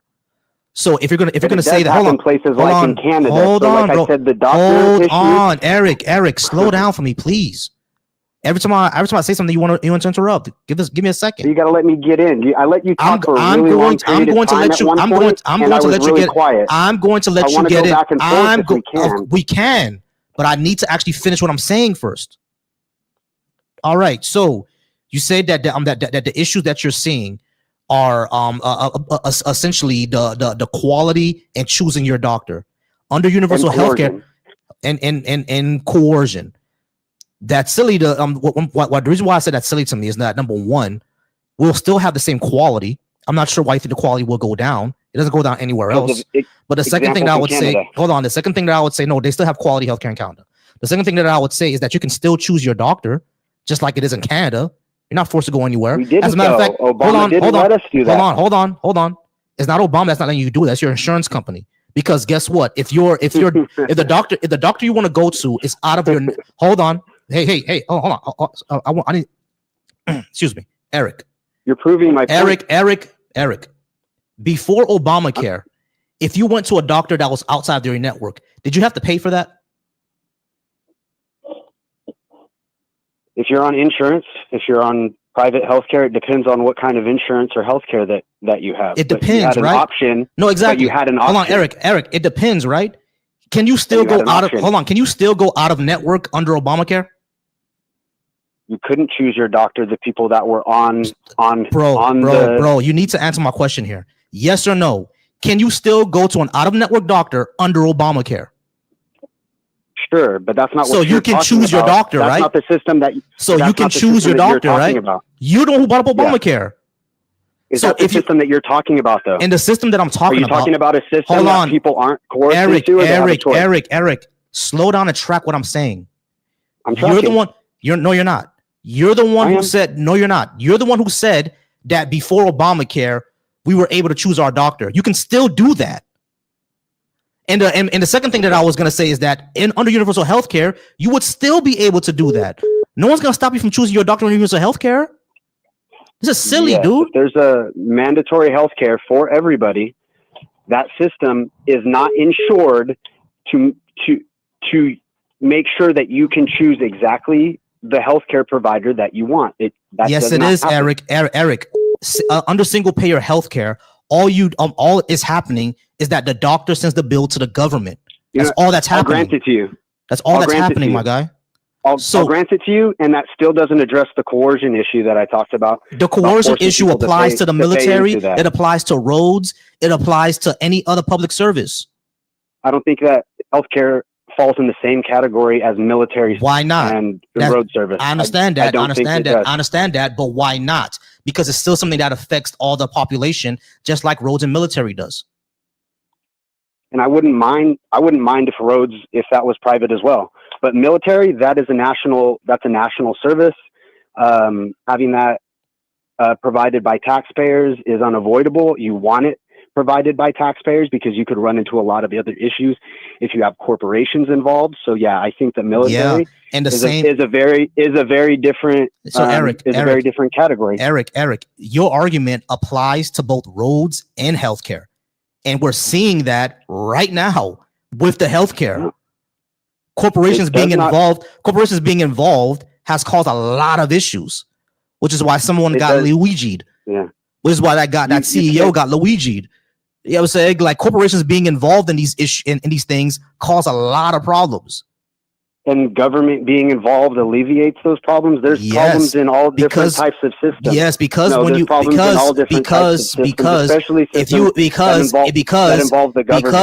you have a single payer, all the profit seeking issues that we see in private health insurance will not exist because the government does not exist for profit. The government doesn't run for profit. The government does not do things for a profit. I don't agree with your premise. Hold on. Because there's not profit, let me finish what I'm saying. That's not what I'm saying. I'm not saying that just because they seek profit, therefore they're bad. What I'm saying is that in this particular instance, when it comes to healthcare, seeking profit has led to these issues, and we've seen it. Yeah. I don't agree with the coercion. I'm okay with the coercion when it comes to military because it allows us to live the life that we live. Would healthcare also allow us to live the life that we live? But you keep interrupting me. I think with healthcare, there's better systems and there's better ways of doing it, and it's not as high on my priority list. That's where I stand. I think we disagree here. Then how come every single country that has a military? I don't agree with that. I know you. Sorry. Hold on. Wait. Hold on. No. Sorry. I apologize. Go ahead. I apologize. Every single country that has a powerful military also still has universal health care and a good standard of living for their citizens. But you're saying that America, the most powerful country in the world, somehow can't do it. That sounds silly to me. They can do it. I didn't say they couldn't do it. I said I think there's a better system and a better way of doing it. that avoid that coercion and some of the issues that we see, especially with the unique factors that our country has. And that's where I stand on it. But the thing is, like, I'm really you not. could not do it. understanding We this. could do it. We could do it. Okay. I just think based on other factors, especially the coercion, it's my preference. You're just basing this on your preference. It's not really a morality thing. I think coercion can be immoral in certain cases, but I mean, according to your stance, it's just your preference. It's not really just my preference, bro. And I have a different preference. But it's not just my preference. What I'm saying is that when it we look morality? when we look at societies that do it, we see that their societies are healthier. They're more productive. That's what I'm trying to say. They're healthier. I think that there's you can use that metric of like whatever health. I would have to look at how you're measuring that metric, what those statistics are.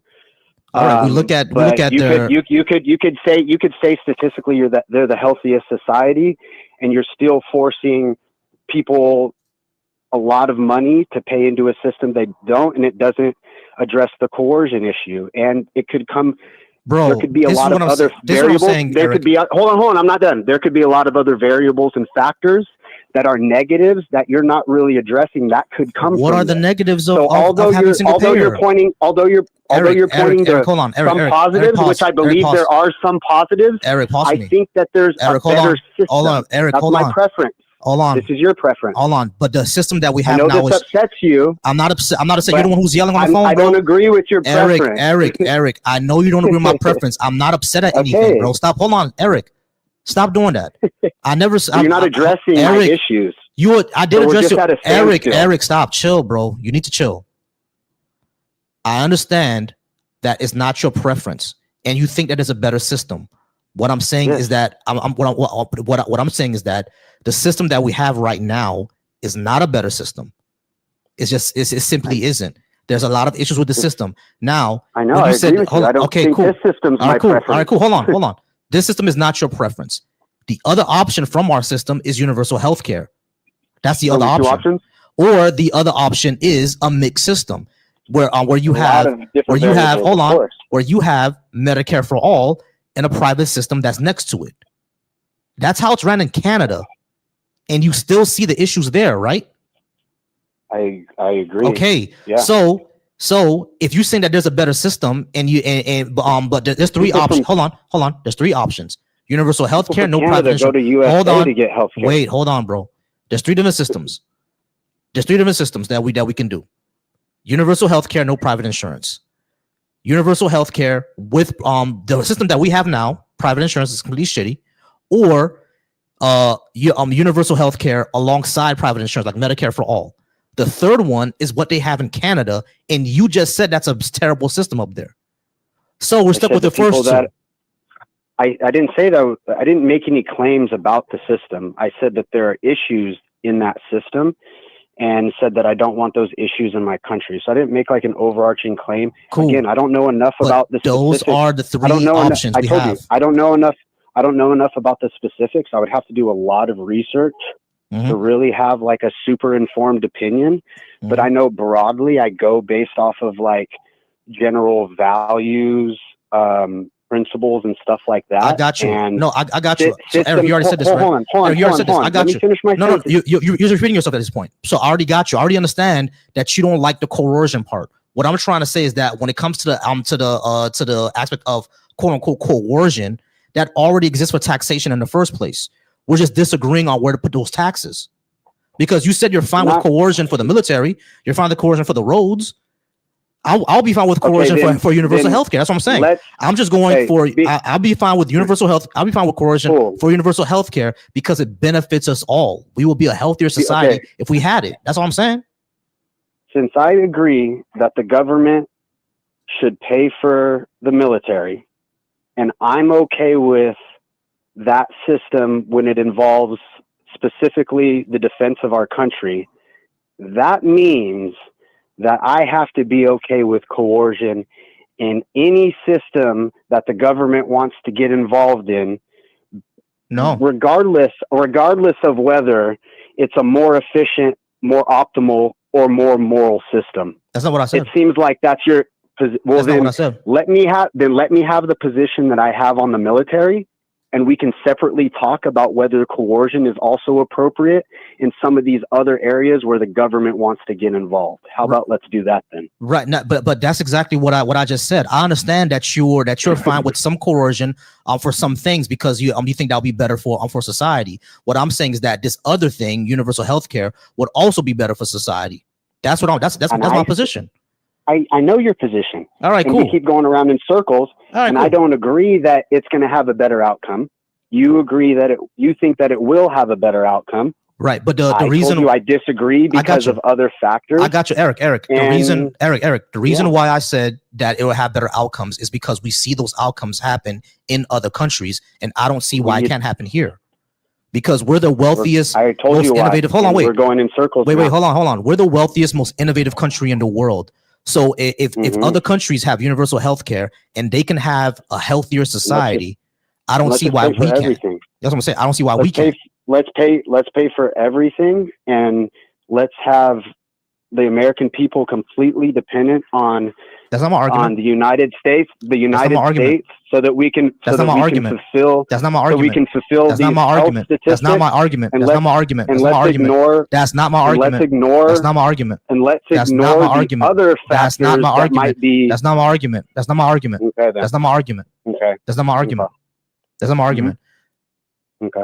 Actually, stick to my argument. I never said the United States should just pay for everything. They're not going to pay for your pizza. I never said that. Why not? It's going to provide better health outcomes, and people are going to be less hungry. Why not? No, that's not what I believe, because those things like retail. Well, why not? Hold on, listen. Retail can be better handled by the private market.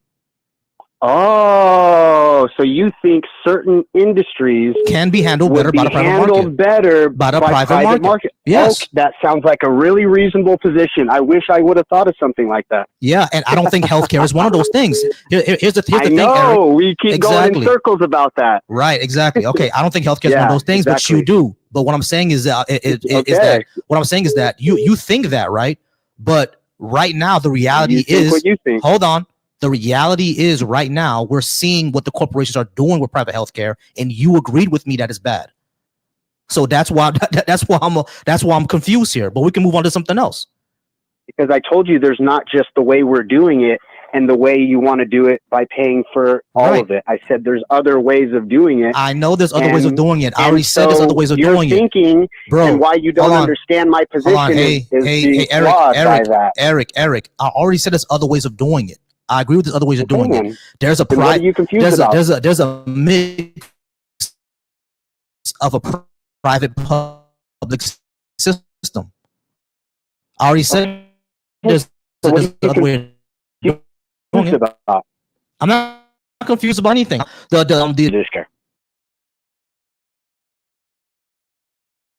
think that the private market is better at running healthcare? I think that a moral private market from a moral Christian conservative country would provide an excellent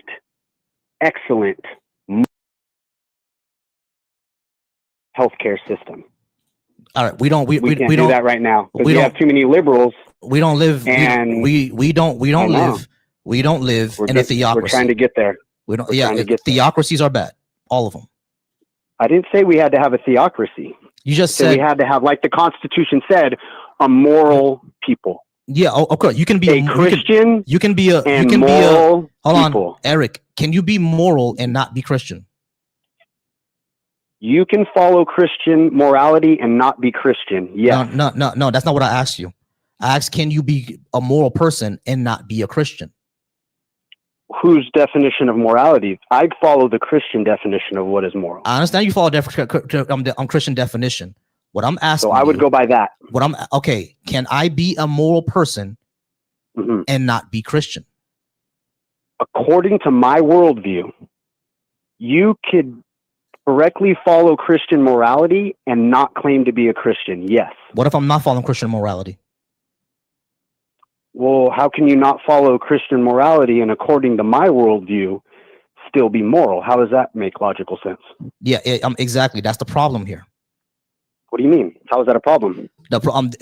Because you said not a theocracy, but what you will put in is literally a theocracy. How so? What would be theocratic about it? I don't want the church to run the government. Okay, then. So you don't want the church to run the government. Do you know what a theocracy is? If you don't want the church to run the government, then saying having a Christian moral nation is nonsense. How so? You can have Christian moral people running the government and have them not associated with the church, can't you? No. How can what exactly is we have people right now in the government that go to church? What exactly? We have people in the government right now that go to church. What exactly is Christian morals? You read the Bible and you find out. You don't. No, you tell me. You don't know Christian morality? No, you tell me. You tell me. It's because it's your position. You have well, to tell me. A lot of it is in the Constitution. A lot of our Constitution, a lot of the laws and the morals that we follow, it comes from a Christian foundation. So no, they don't. A lot of course they do. A lot of people follow Christian morality, and they have Christian moral foundations really based off of just our American tradition. Eric, this doesn't answer my question, bro. I asked you what is Christian morality. You just said the Constitution. The Constitution is a secular piece. It's not a Christian piece. I didn't say the Constitution is Christian morality. All right. So what is Christian morality? It's in the Bible. Okay, tell me what it is. It's your position, bro. You gotta tell me what it is. You want me to tell you of the Bible right now? No, I want you to tell me, define Christian morality for me. What is it? Well, one simple piece of it, and one small example would be like the 10 Commandments. All right, so let's look at the 10 Commandments. So according to you don't have to make laws based. You don't have to make laws based on it. That's not what I'm. So according to 10 saying, Commandments, it's moral to not worship other gods before Yahweh. Now, I don't worship any gods, so according to that, I'm immoral. And not only that, America would be immoral because America doesn't worship any gods. So America is immoral according to the 10 Commandments. Nobody's asking how does a country follow human morality. All right, listen to what I'm saying. According to the 10 Commandments, Eric, you're not tracking. Country follows Eric, human you're not morality. tracking. According to the 10 Commandments, tracking. Eric, you're not tracking. According to the 10 Commandments, it's immoral to worship other gods before Yahweh. America does not worship. Hold on, let me finish. America does not worship any gods. So according to the 10 Commandments, America is immoral because they're not worshiping Yahweh. America? Yeah, America as a country is immoral because it's not worshiping Yahweh. How does a country worship a god? It'll have to be a theocracy. A country doesn't worship anything. A country is like an inanimate object. It's like saying a basketball worships a god. What are you talking about, dude? Do you understand that a country is a system? A country doesn't worship. I know a country is not. I know a country is a system. What I'm saying is that the system does not put worship onto Yahweh, does it? It doesn't need to. It doesn't have anything to do with. Okay, so according to the 10 Commandments, according to the 10 Commandments, the American system is immoral because it does not place worship on Yahweh. Do you think the 10 Commandments was intended to define what systems can do and can't do, or what people can do and can't do? No, you're wrong. You just don't understand. Yeah, okay. So when we're talking about Eric, hold on. When we were talking about a moral country or not a moral country, when I asked you what does Christian morality actually mean, you said the 10 Commandments. So if we're gonna be a Christian moral nation, would the country have to follow the 10 Commandments? The people, I wouldn't define a country to be moral or immoral. They would be doing immoral things, and the people in that country would be doing immoral things. So like if somebody disagreed with Netanyahu, you would say what he's doing is immoral because he's leading the country. But Israel isn't doing something immoral. They're being told what to do by their leader. So I would say their leader is immoral and he is leading that country. I wouldn't call, a country is a country. The people need to be following Christian morality and the laws and their behavior. Preferably just, in what they're supporting, which is a Christian moral foundation and laws that generally support that, because it's what's best. Even if you're like a secular, I just want to do what's best for the outcome of a country, you still should be taking the Christian position, because your people are going to be more fertile. Look at the mental health issue with women and men in the United States. I mean, the country's a mess. So I would say overall, yeah. But we don't need Christianity in order to solve any of that. Of course. You don't need, I mean, you don't need Christianity, but those people like say, I'm not a Christian. That's fine. I don't need to be a Christian. Like you said, you don't need to be a Christian, but would you be moral? So you can not be a Christian and follow Christian morality. But I don't have to follow following Christian. that value structure, you're going to have a better outcome. Eric. Again, I don't have to follow Christian morality to be a moral person, because not worshiping a God has nothing to do with morals, does it? But that's your worldview. Yeah. So it's my, hold on. You're a moral relativist. Let me finish. So my worldview is just as legitimate as yours. So according to your worldview, me not worshiping a God is immoral? Well, everybody has their morality structure. Like you individually. Wait, I'm just asking you a yes or no question. I follow God's. Hold on, I'm just buddy. asking you a yes or no question. I know. Is me not worshiping a God, or your God in particular, immoral? Can I answer you? It's a yes or no. I don't need an explanation. It's not just a yes or no. Yes, it is. Okay. Can I qualify it after I give you a yes or no answer? After I give you a yes or no answer, can I qualify it, or are you going to interrupt me and cut me off? No, you can give me yes or no and then qualify. Go ahead. Okay. So you asked, if you're not following Christian morality, would you be immoral? No. My question was according to the Christian framework, is me not worshiping Yahweh immoral? Okay, so obviously, according to the Christian, or like my worldview, yes, that would be true. But according to your worldview, because you were a moral relativist, it doesn't really matter, because my worldview should be just as valid as yours, because it's relative, right? Mm-hmm. But I think mine has better outcomes than yours, so I think mine is better whether or not God exists. Okay. So I think I win. I think I win either way. No, you don't win, because worshiping according to you. Hold on, Eric. Worshiping a God does not necessarily have better outcomes. That doesn't follow. My position. Wait, hey, Eric. I understand. Wait. Let me finish, because I'll let you answer. I understand your position, right? You said according to your worldview, yes, but we're living under moral relativism. So we're both just as no. I didn't say we're living under moral. No, I didn't say we're living under moral relativism. Hold on. I said according to you.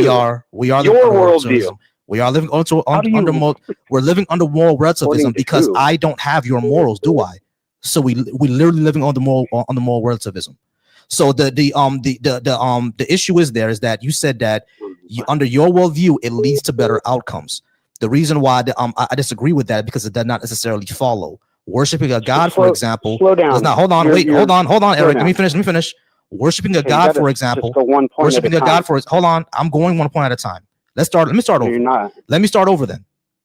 You made a wild claim about morality and whether it's subjective, just because you don't agree with Christian morality. Therefore, morality is subjective. Stop. That's ridiculous. Stop. That's not what I said. That is what I said. No, it's not. Reclaim your. No, it's not. Your position. I'm going to restate my position, because you obviously cannot listen. We started off this conversation by me asking you, is me not worshiping a God immoral? You said according to you, yes, but according to me, it's not a big deal. According to me, it's not a big deal, which you're correct about, because I live under moral relativism. Now, because I don't have your morals, we're both living under that. To tell you the truth. So that'll be the first thing that I would say, right? But the second thing, no, it's not. But the second thing that I would say, yes, it is. You are. Can I address that before we move on? No. But the second thing that I would say, no. I'm going to go back to it. So the second thing that I would say is that go back to it. I don't care. So the second thing that that I would say is that you said that under your worldview, these lead to better outcomes. I said that does not necessarily follow, because the first thing that I asked you was about worshiping a God, and you said your morals lead to better outcomes, but worshiping a God does not necessarily lead to moral outcomes or better outcomes. So it does not follow. I didn't make that claim. All right. I didn't make the claim that the better outcomes come because I worship the God. You I said the better outcomes. I said the better outcomes come because you follow Christian morality, and you don't have to be a Christian or believe in God to follow Christian morality. But then I asked you. But then I asked you, what does Christian morality mean? And you went to the 10 Commandments. And one of the 10 Commandments. That's one example. Yeah, and one of them is worshiping a God. So that's why I asked you.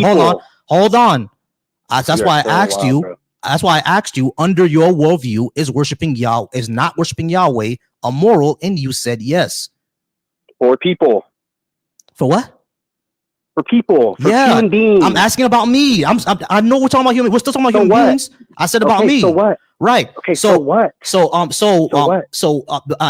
Okay. The reason what I know you're saying. So what? Okay. So this is what the so what is. Here's the point. It does not follow that worshiping a God leads to better outcomes.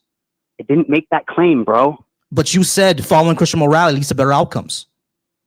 Following Christian morality, not believing whether there's the existence of a God. But existence of two different claims. Worshiping a God is part of Christian morality, is it not?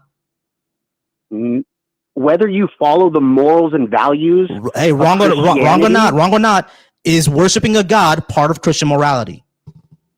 Yes, it is part of Christian morality. There you go. And that does not necessarily lead to better outcomes. So there's a problem with your position. How does that not lead to better outcomes? Not worshiping a God. Not worshiping. No, I said worshiping a God does not necessarily lead to better outcomes, which you agreed with.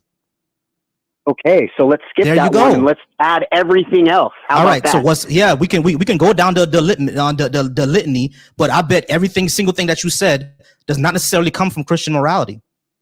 What do you mean every single thing that I said? What I said was I'm willing to bet other things that you say are not necessarily Christian morality. What do you mean other things that I say? My claim is that somebody, whether they believe in God or not, I said that somebody, whether they believe... I said, hold on, let's define Christian morality then. We don't have to talk about... Let me tell you my position. Hold on, wait. I know your position. When we talk about... Position? You said that a person can be moral without being a Christian if they follow Christian morality. So let's talk about... produce better outcomes. And that will produce better outcomes. So let's talk about other things that you think is part of Christian morality. We can forget about the God thing. It's about other things. What other things do you think are part of Christian morality? It's not about what I think Christian morality is. It's about what God in the Bible says. You realize that there are Christians who disagree with you, right? Sure, people can be wrong about all kinds of different things. That's why I'm asking about you. What do you think? I think that the Bible, if you follow the Bible, or like, let's say apostolic succession. Do you know what apostolic succession is? No, I don't know what that is. Or I don't care either. So. Well, I know you don't care because you don't have any respect for the Bible or for Christians. No, I have respect for Christians. My dad is a Christian. Worldview, hey, Eric, don't accuse me of things that I didn't say or imply here. My father has been a Christian his entire life, and I love that man to death. So it's not that I don't respect Christians.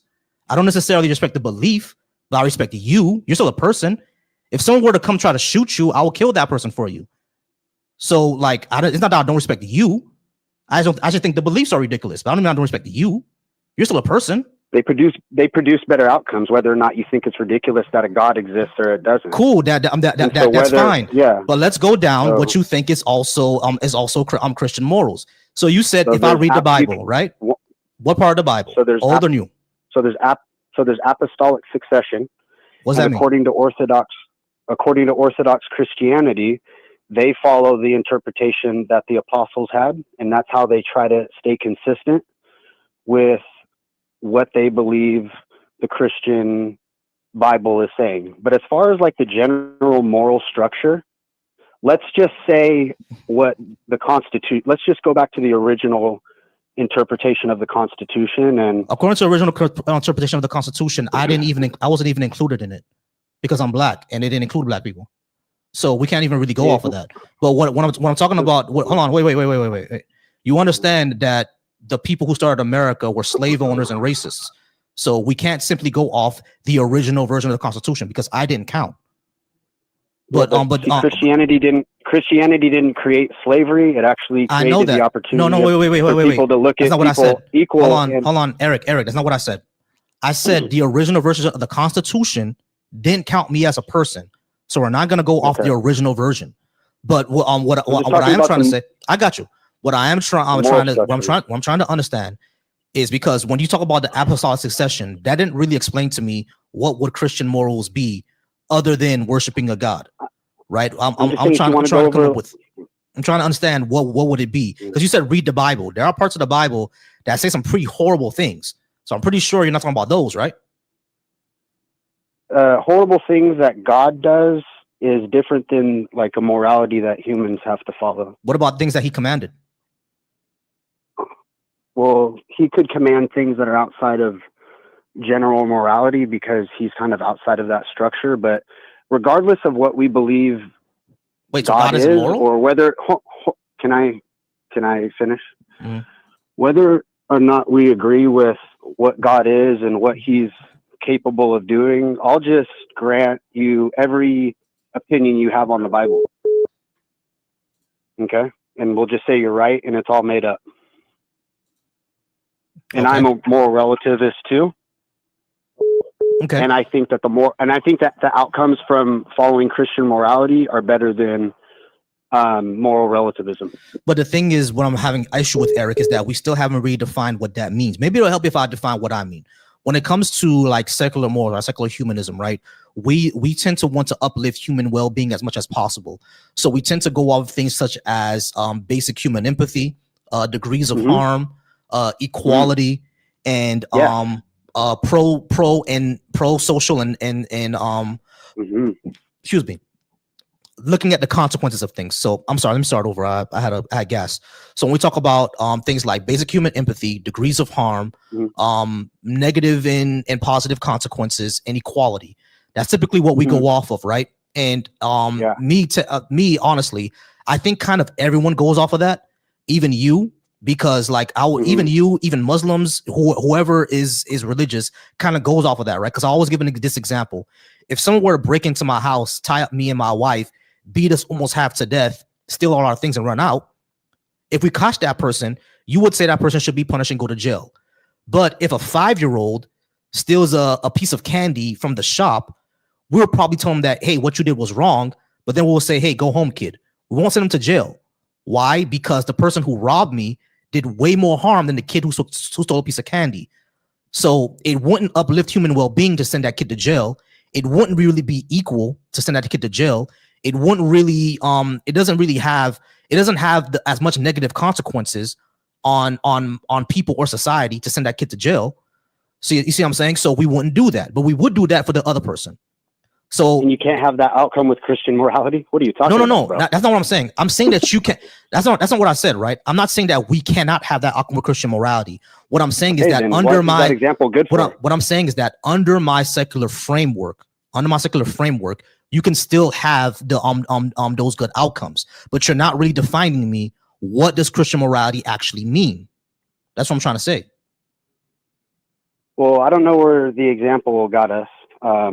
Since you agree that what the example got us with Christian immorality so Eric, as well. Eric, what the example got us is me actually defining what I mean by my moral framework, and you're not giving me what you mean by yours. You should simply say, look at the Bible. How does some hypothetical situation tell me what your objective morality is? I don't believe in objective morals. Well, you don't believe in objective morals, so. I don't believe in objective morals. My worldview is just as good as yours, and I don't know what you're arguing for. Right. Your worldview. So whoever can take over the country and enforce their morality wins. So good luck, my friend. Eric. My question is simply, what is your what is when you say Christian morals? What exactly is the framework that I'm working with? Because if you just say look at the Bible, I gave you an example. Hold on, Eric. If you just say look at the Bible, I can pick out any horrible thing I see in the Bible. So what's the framework you're working with? Bad things happening in the Bible. I'm talking about mean that God condones. That doesn't mean that God condones individuals to be doing that. But he commanded some of these things. He commanded them.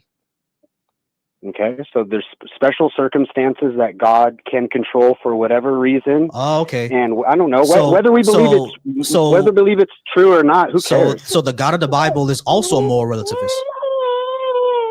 not a moral relativist. He Yeah, has he a does. moral objective system that he gave people to follow. But you just said that he can change some things for a certain situation. He can do whatever he wants. He's God. Right. Yes. So he's a moral relativist. Thanks so much. All right, guys, I'm gonna go ahead and get out of here. Because I've been on for 3 hours and it's kind of late, and I want to spend time with my wife. So I appreciate y'all for being here. Y'all wonderful. Phone line is now closed. It's not gonna work if you call in. Phone line is not closed. All right. So anyway, I appreciate y'all for being here. Big win on the numbers over on the Deconstruction Junction. You guys are wonderful. I appreciate y'all. Over on the Volsy Thoughts channel, I got to go ahead and read a couple of super chats because I do appreciate y'all. For Moondog, I appreciate you, Moondog, for the $2 super chat. Thank you so much. And you also sent another $1 super chat. Thank you so much, Moondog. And why? Because weed for the $2 super chat from Canada. I appreciate that as well. You guys are wonderful. Thank you so much, guys, for supporting the channel and supporting me. Let's try to pump those numbers up tomorrow. I'm going to be on tomorrow as well. And we're going to go ahead and try to pump those numbers up over on my Volsy Thoughts channel. Over on TikTok. Thank you guys so much for listening in and for calling in and being part of this. I'm gonna have a better system soon. I'm trying to go full time with this, y'all. So please support this. Please watch the on demands, the video on demands. Y'all amazing. So I'm gonna go ahead and get out of here. And like I said, how I always say, every man should be soft, be secure, be affectionate, be wise, be flexible, be thoughtful.